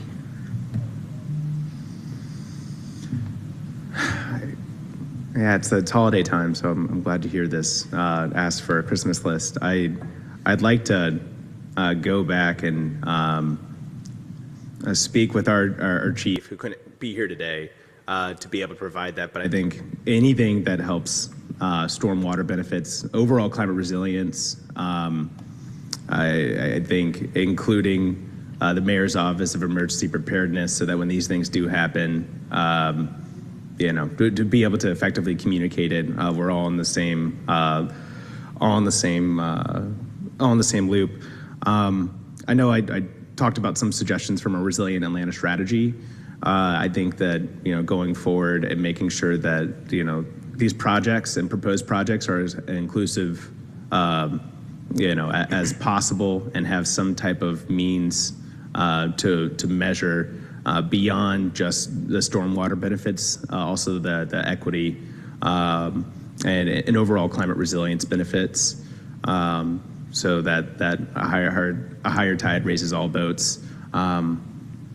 But we'll get back to you with other. I think I think the tree protection ordinance is, there's going to be a lot of energy around that this year. So really anything that helps reduce stormwater impacts. But we can get back to you with more recommendations. Thanks. Thanks for the question. That's it, Mr. Chair. Thank you. All right, thank you, Council President. I do want to acknowledge we've been joined by Councilmember Byron Amos. Next, we'll have questions from Vice Chair Matt Westmoreland, but I just want to remind folks that are here for the public comment section of our agenda. There is a sign-up sheet near Commissioner Browning over here to the left, so please make sure you sign that up. That will be next on our agenda. Councilmember Westmoreland. Thank you, Mr. Chair. I will be 3 quick questions. Commissioner Browning, when's our next most renewal? This year. That's what I thought. March or May? It's looking like May. Okay. And then is the current thinking that to continue the 10% of that towards stormwater, or to change it at all? The goal and plan is to continue it while we have it, while we work towards the sustainable solution, which is the stormwater utility, and even consider a resiliency fee as well. But we've got some time, but we want to start now having those conversations. And then my final question is, what is your thinking right now on timeline for external engagement on the utility? So, again, technical team, financial folks are pulling together the numbers. We'll look to socialize that with the administration and hopefully council first quarter of this upcoming year, 2024. And then once we take all that input in, massage it, and when it's in the right form and shape, begin to have those conversations with external stakeholders. We're going to look forward to those conversations and feedback. Thank you. Yep. Thank you. Councilmember Byron Amos. Well, good morning. Still morning, right? Good morning. Thank you, Commissioner. I think we're all here today from an original request, and I've been fighting to get here all day long, so thank you. Just a couple of things. Thank you for the PowerPoint. It's a good roadmap for city utilities, I think, to really start with on 2024 to move us forward. Couple of questions and some concerns. I'm looking at page 33. And it shows a picture that looks like you may have gotten it from Channel 2. It shows water flowing through the Vine City community into Cook Park. That is the same path that water took in 2009 when we created Cook Park. And this is not so much for you, but for my elected counterparts, is that we need to begin to at least find a way to address the impervious surface that is to the west of my community, Vine City, and my district, which is the Georgia Dome, Georgia Benz and the Congress Center. Because when we have that much water flowing into our residential neighborhoods, then my counterparts on the state level need to, in my opinion, do something to help the city to address it, since many would say the problem was caused by all that impervious surface with no retention to the east of the neighborhood. So I just had to make that statement. One of the issues with the repeated flooding is that it seems as if, and this starts long before you got here with all your predecessors, that we're hearing the same thing.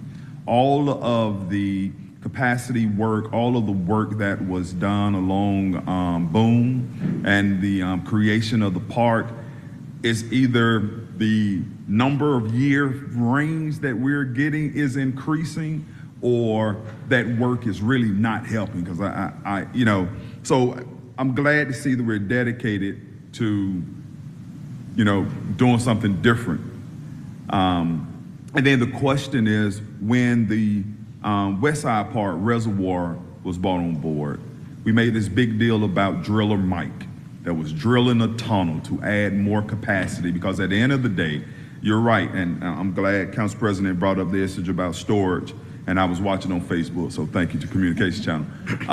Brought up storage and capacity. What happened to that tunnel? Is it completed? Are we using it? Was it a mistake?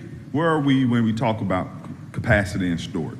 So a couple of things. Thank you for those questions and feedback.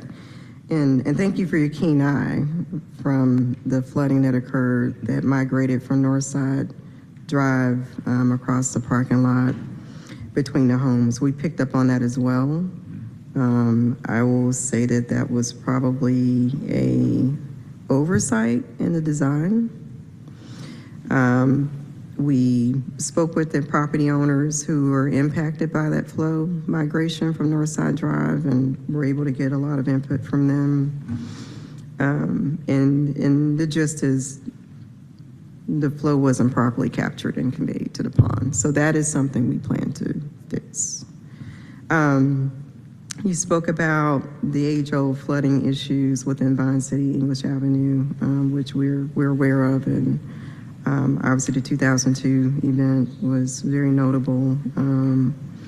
And so being out in the community and assessing conditions post-event, we were able to see a lot that needed to happen, and it needs to happen. I think the good thing is, for this location, for the North Avenue CSO Basin, we have the opportunity to leverage the consent decree.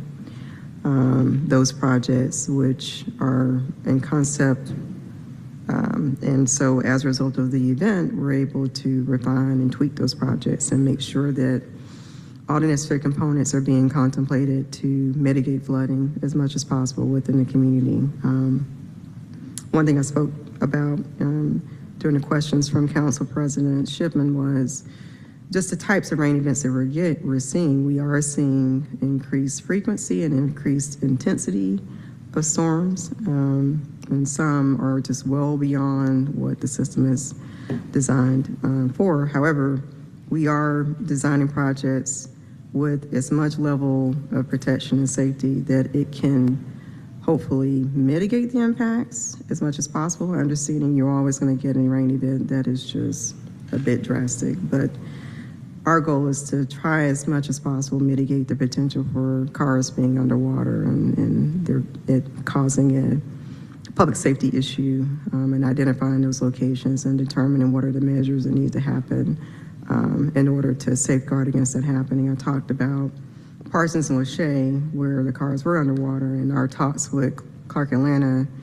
that street is the lowest point, and it probably doesn't need to be a drivable street. It probably needs to be a green street.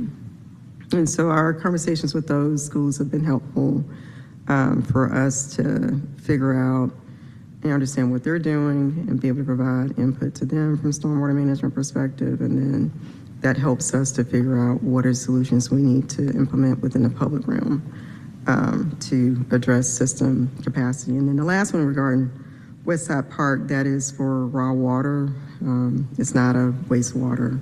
So it's water that's being pumped from the Chattahoochee and stored, and then it's conveyed to our Hemp Hill complex over off of Powell Mill and treated, and that's the potable water.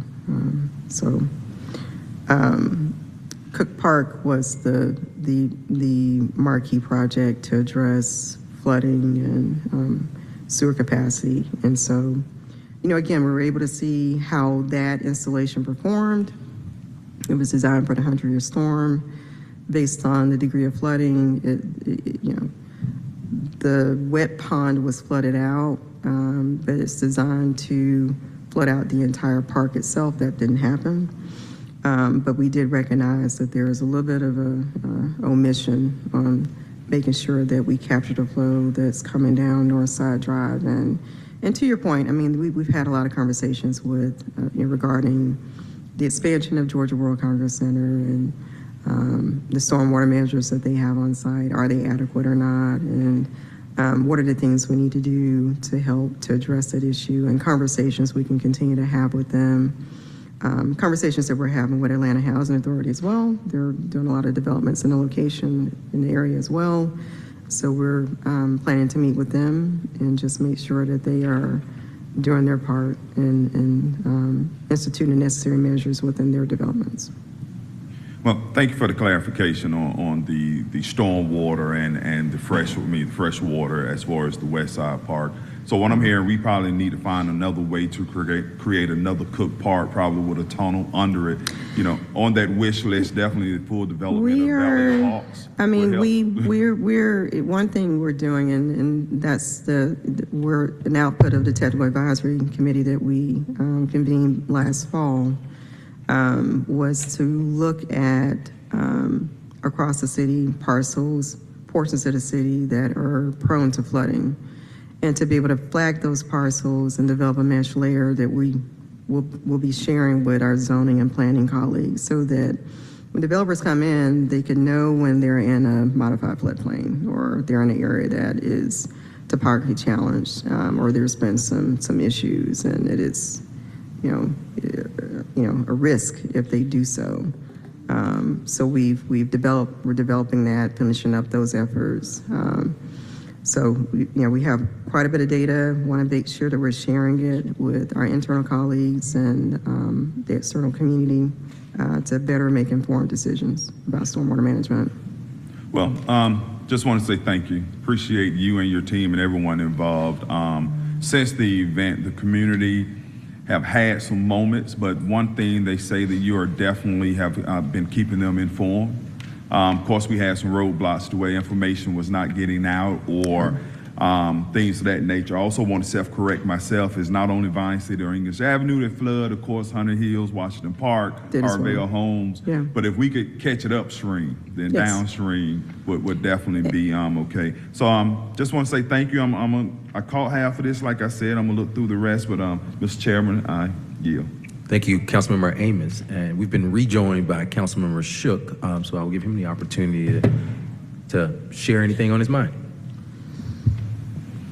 Well, a couple just quick questions, and forgive me, I had to step into another meeting.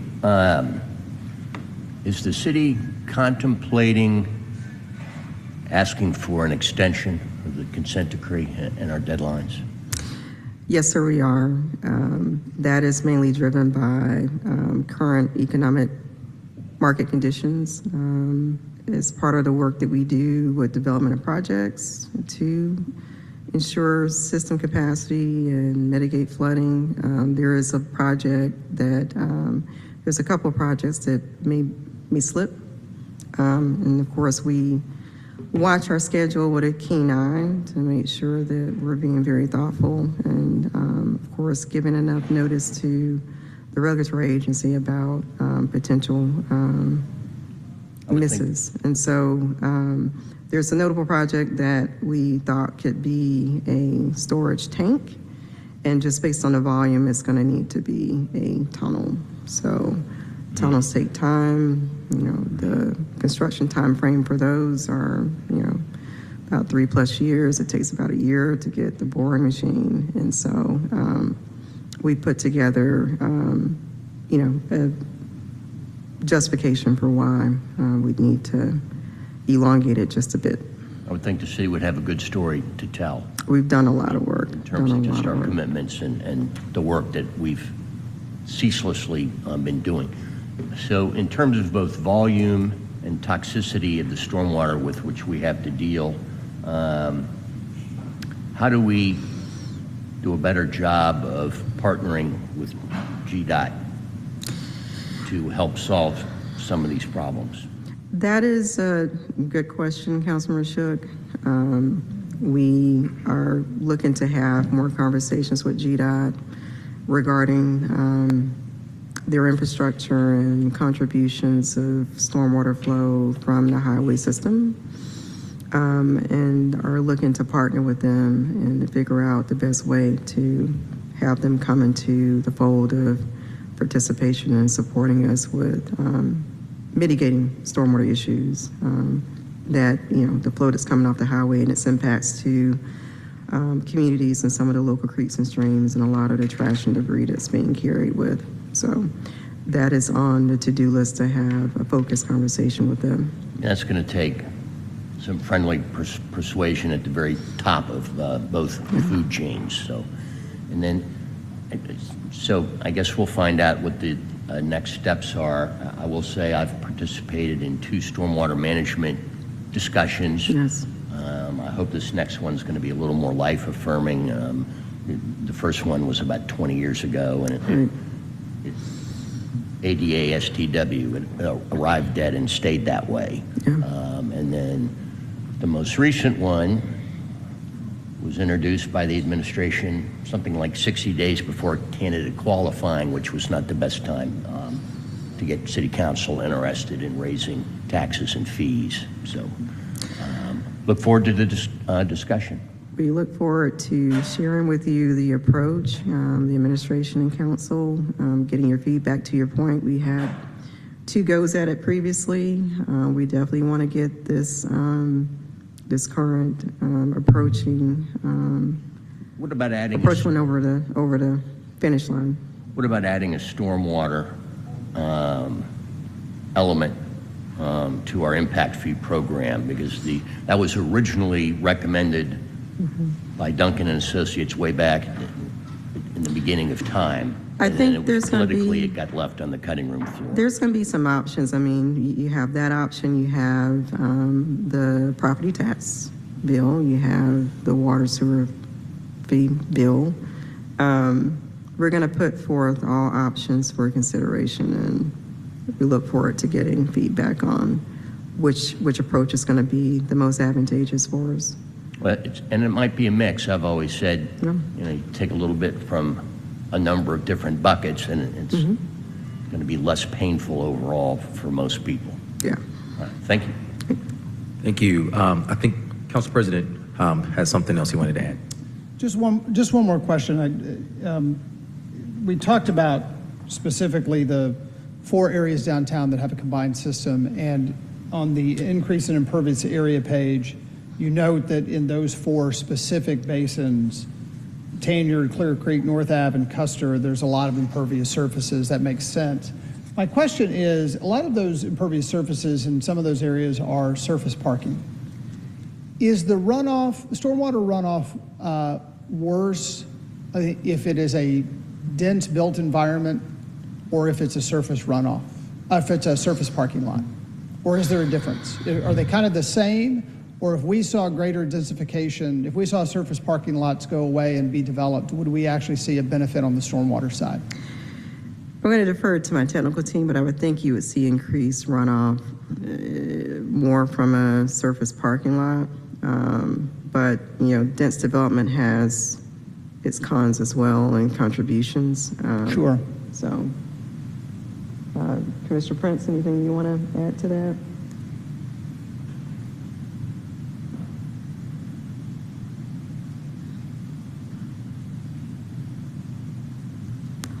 I concur with Commissioner Browning. I think that the surface parking lots are just a bit worse than the dense development because the buildings were planned, the sites were planned.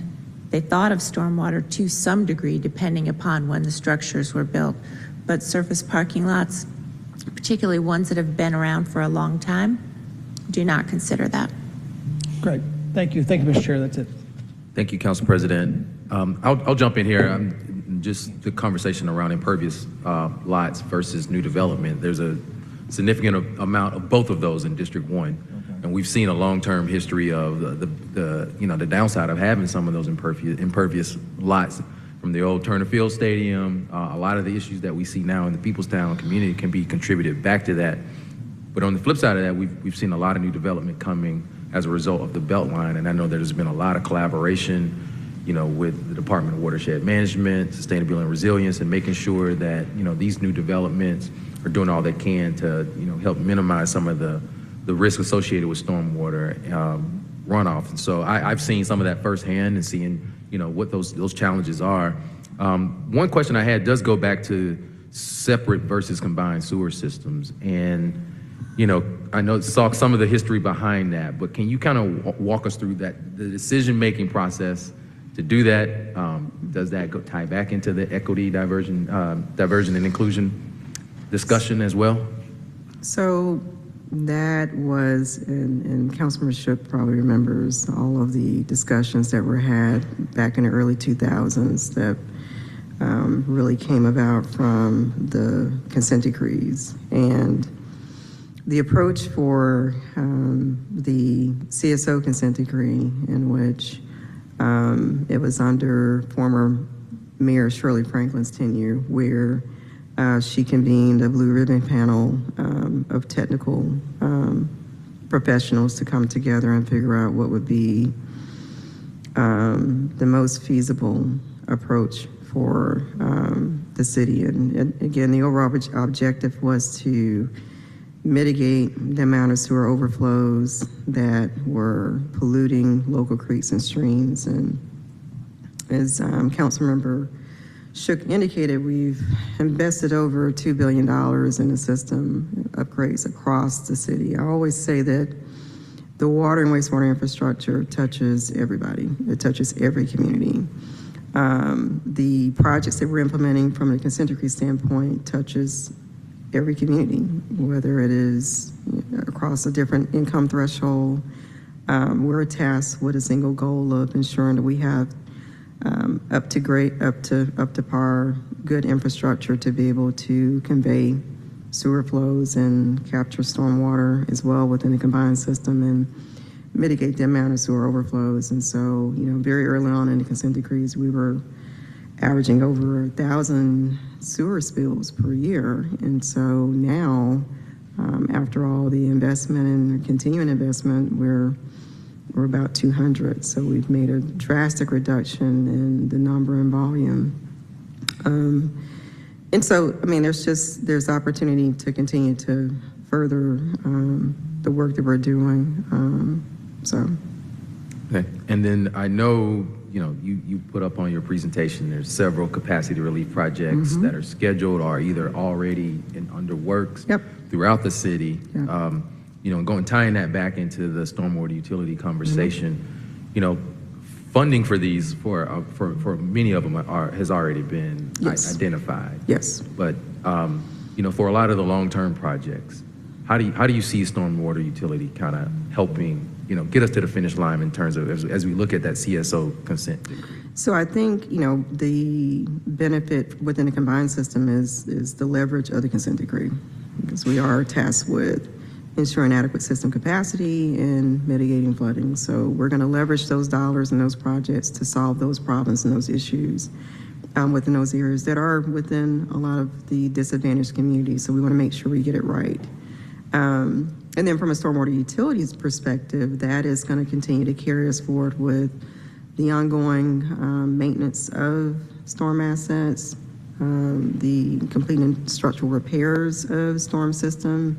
When encountered, I get calls all the time about broken catch basin structures or broken storm pipe. Those proceeds are going to be able to support funding for those infrastructure improvements, and then just chipping away across the city at other localized flooding, stormwater challenged issues and conditions across the city that come about. Those monies will be put forward to support those very critical projects. Okay. And then lastly for me, I know that, obviously our city is experiencing a tremendous amount of growth and development. And, it's taking almost kind of, a self-policing kind of approach for a lot of the developers to kind of do the right thing when it comes to stormwater management for a lot of their projects. Now, our citizens are getting a lot smarter, and we're seeing, the reports of those calls coming in when they see kind of malfeasance and from developers. But how do we better police this? How do we do a better job of making sure developers are responsible as we continue to grow as a city? I think it starts at the planning phase when they come in to submit a set of plans and have permit application. We have a cross-functional permitting team that takes in those applications, reviews those applications. There's cross-functional coordination and discussions amongst the teams with regard to development applications, whether it's a single single-family dwelling or it's a more larger planned subdivision. And so it is at that point where we begin to have those discussions with developers about necessary measures that we think would be important for them to consider as they look to develop parcels of land. And of course, we're armed with a lot of data, so we're able to feed that information back to them. You know, in the event there's issues, capacity issues or stormwater issues within a certain area of their planned development, we're able to share that with them and be able to give guidance and some input into what those measures look like. Okay, and then I know we briefly heard from the Department of Public Works, but, you know, I could just talk about, you know, the area that I'm familiar with in District 1, especially right now, we're dealing with a lot of leaves on the ground. Yes. And so, you know, we're seeing contractors, you know, blowing those leaves into our combined sewer systems. You know, we are seeing maybe a little bit more infrequent maintenance of some of those drains, just, you know, based on just, you know, the capacity of your team. Yeah. And it seems like there's just more that we can do to kind of help with those issues as well.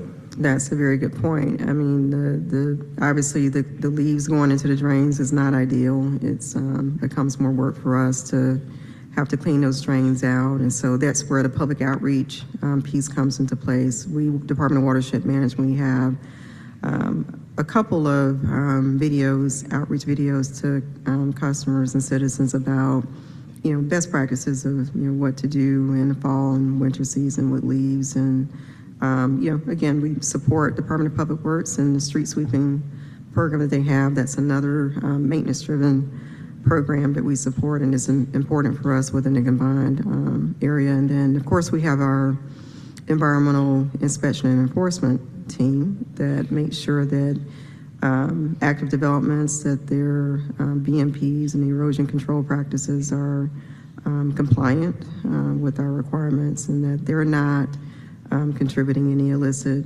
sediment or discharge into our system. Okay.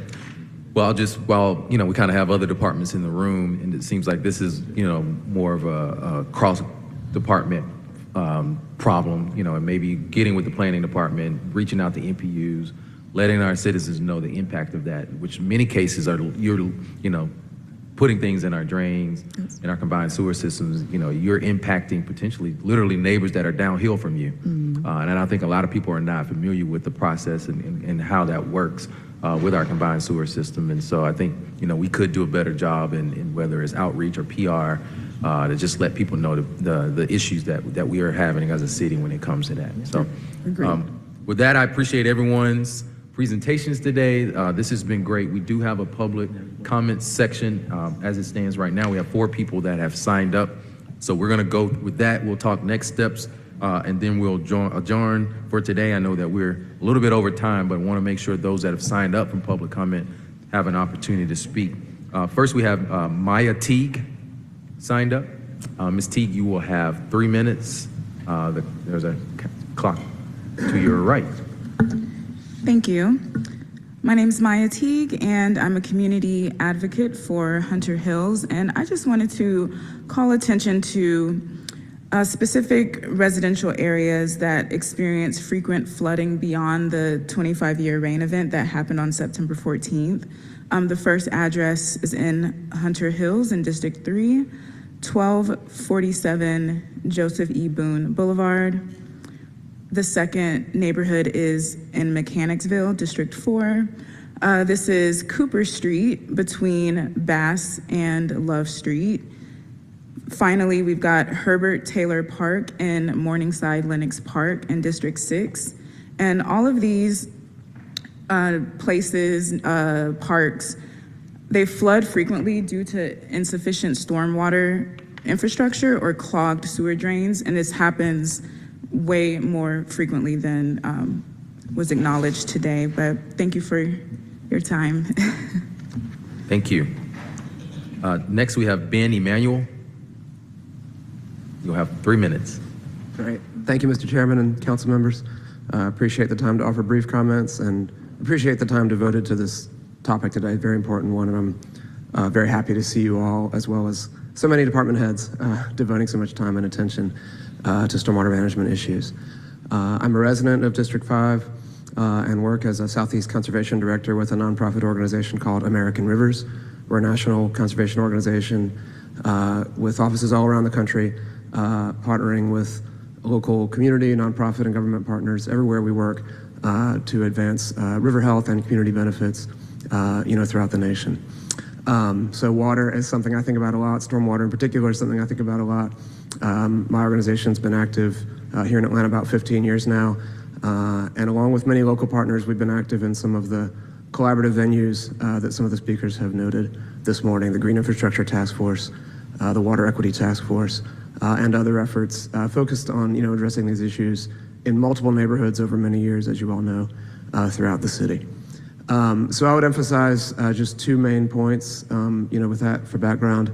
One being that I'm very pleased to see this earnest discussion of a stormwater utility, another go at it. I think it's something that's very much needed relative to development patterns, past, present, and future throughout the city, and relative, of course, to climate change impacts and the increasing rainfall intensity trends that we're already seeing.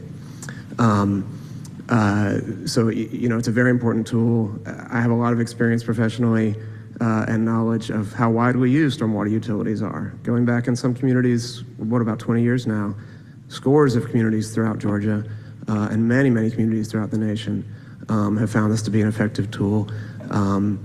Obviously, equity and affordability is central to our considerations in developing an additional utility fee in the city. I'm pleased to see that recognized. And I think stormwater utilities have been around long enough that there's already a climate of innovation in addressing that concern, addressing many concerns that community members and various stakeholders may have, incentivizing green infrastructure to deal with that first flush to mitigate the impact of the more extreme events also. And finally, I would just emphasize that those various collaborative venues I mentioned have been very valuable to us on the nonprofit side. Nonprofit organizations and community-based organizations have seen a lot of value out of that collaboration with Department of Watershed and other city departments to advance green infrastructure, to advance stormwater management in general. And I would just emphasize that that's a critical piece of the recipe moving forward towards stormwater utility implementation, perhaps ordinance updates or enforcement and implementation updates.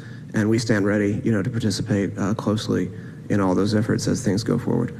So I appreciate the time and would just emphasize that further collaboration will benefit us all. Thank you. Thank you. Next, we have Nataki Osborne-Jelks.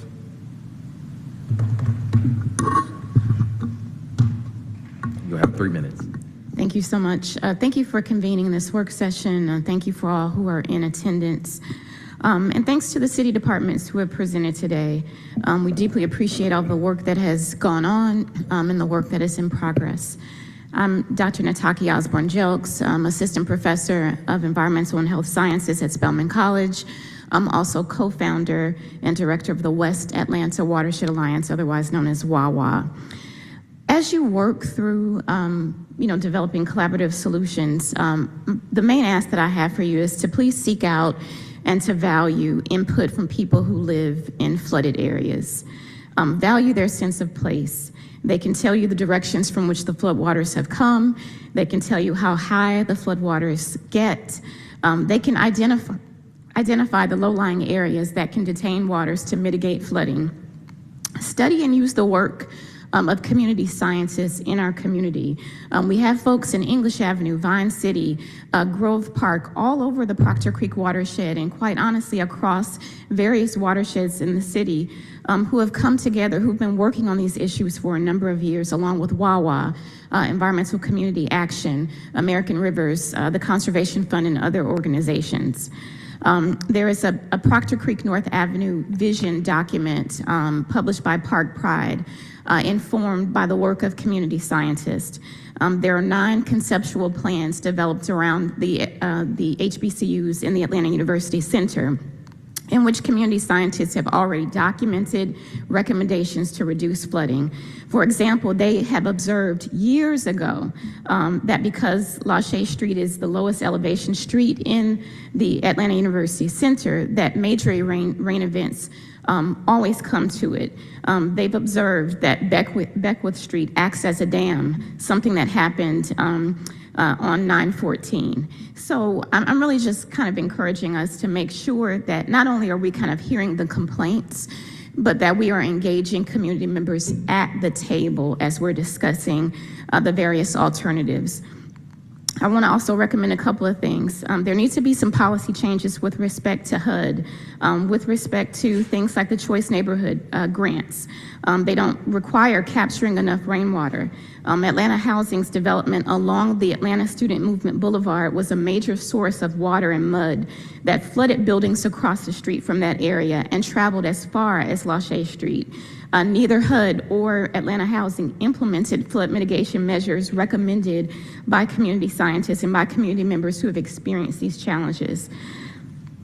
The last thing that I'll say is yes for a stormwater utility that is implemented with equity at the core, and make EPA follow the City of Atlanta's rules with respect to replanting trees that are taken down.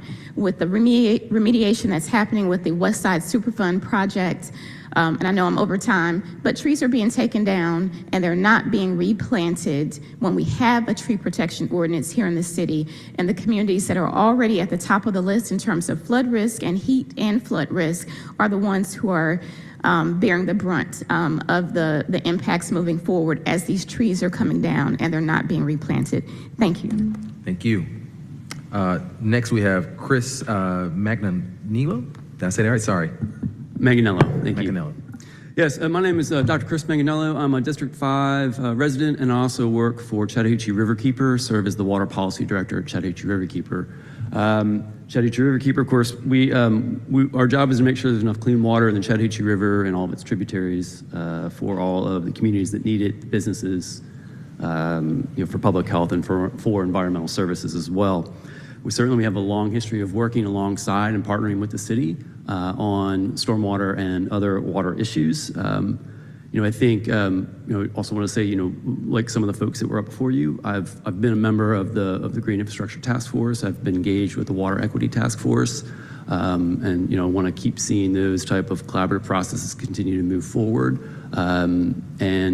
We have worked with the city, partnered on various green infrastructure projects, both at Cook as well as at Katherine Johnson Memorial Park.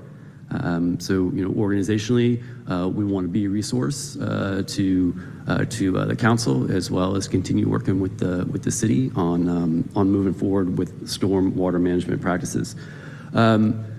We support the implementation of a stormwater utility as a dedicated funding resource that can be available. These have been implemented at stormwater utilities and fees are being implemented and collected at 40 different jurisdictions within the metropolitan Atlanta region. So this is not a new tool. It is certainly something we want to see developed in a way that is equitable, affordable, and implemented in a way that will be sustainable and functional. So really with that, again, I just want to say, organization, we'd like to be a resource, answer any questions you all have, and look forward to working with Department of Watershed Management and the Council on a stormwater utility program. Thank you. All right, thank you. That wraps up the public comment section of our joint work session today. I just want to take the opportunity to just thank everyone for being here today. Thank my colleagues, Council President, for joining us today for this robust conversation. I think the storms of September the 14th really highlighted a vulnerability in our current stormwater system. And so this conversation was much needed today, and also, shows a great need of urgency that we need to have in approaching these issues. And I'm glad that the different departments are working not only towards a strategic, but a comprehensive approach to making sure that we solve these issues. So again, thank everyone for being here today. In terms of next steps, I know that we've had a change in committee assignments, but I'm happy that I'll still be able to be involved as chair of the CDHS committee. And then I'll be working closely with Councilmember Lewis, who is the incoming City Utilities Chair, as we continue to have these conversations. And so look forward to continuing this in the first quarter of next year and looking into next steps. And again, just thank everyone for being here, and we stand adjourned.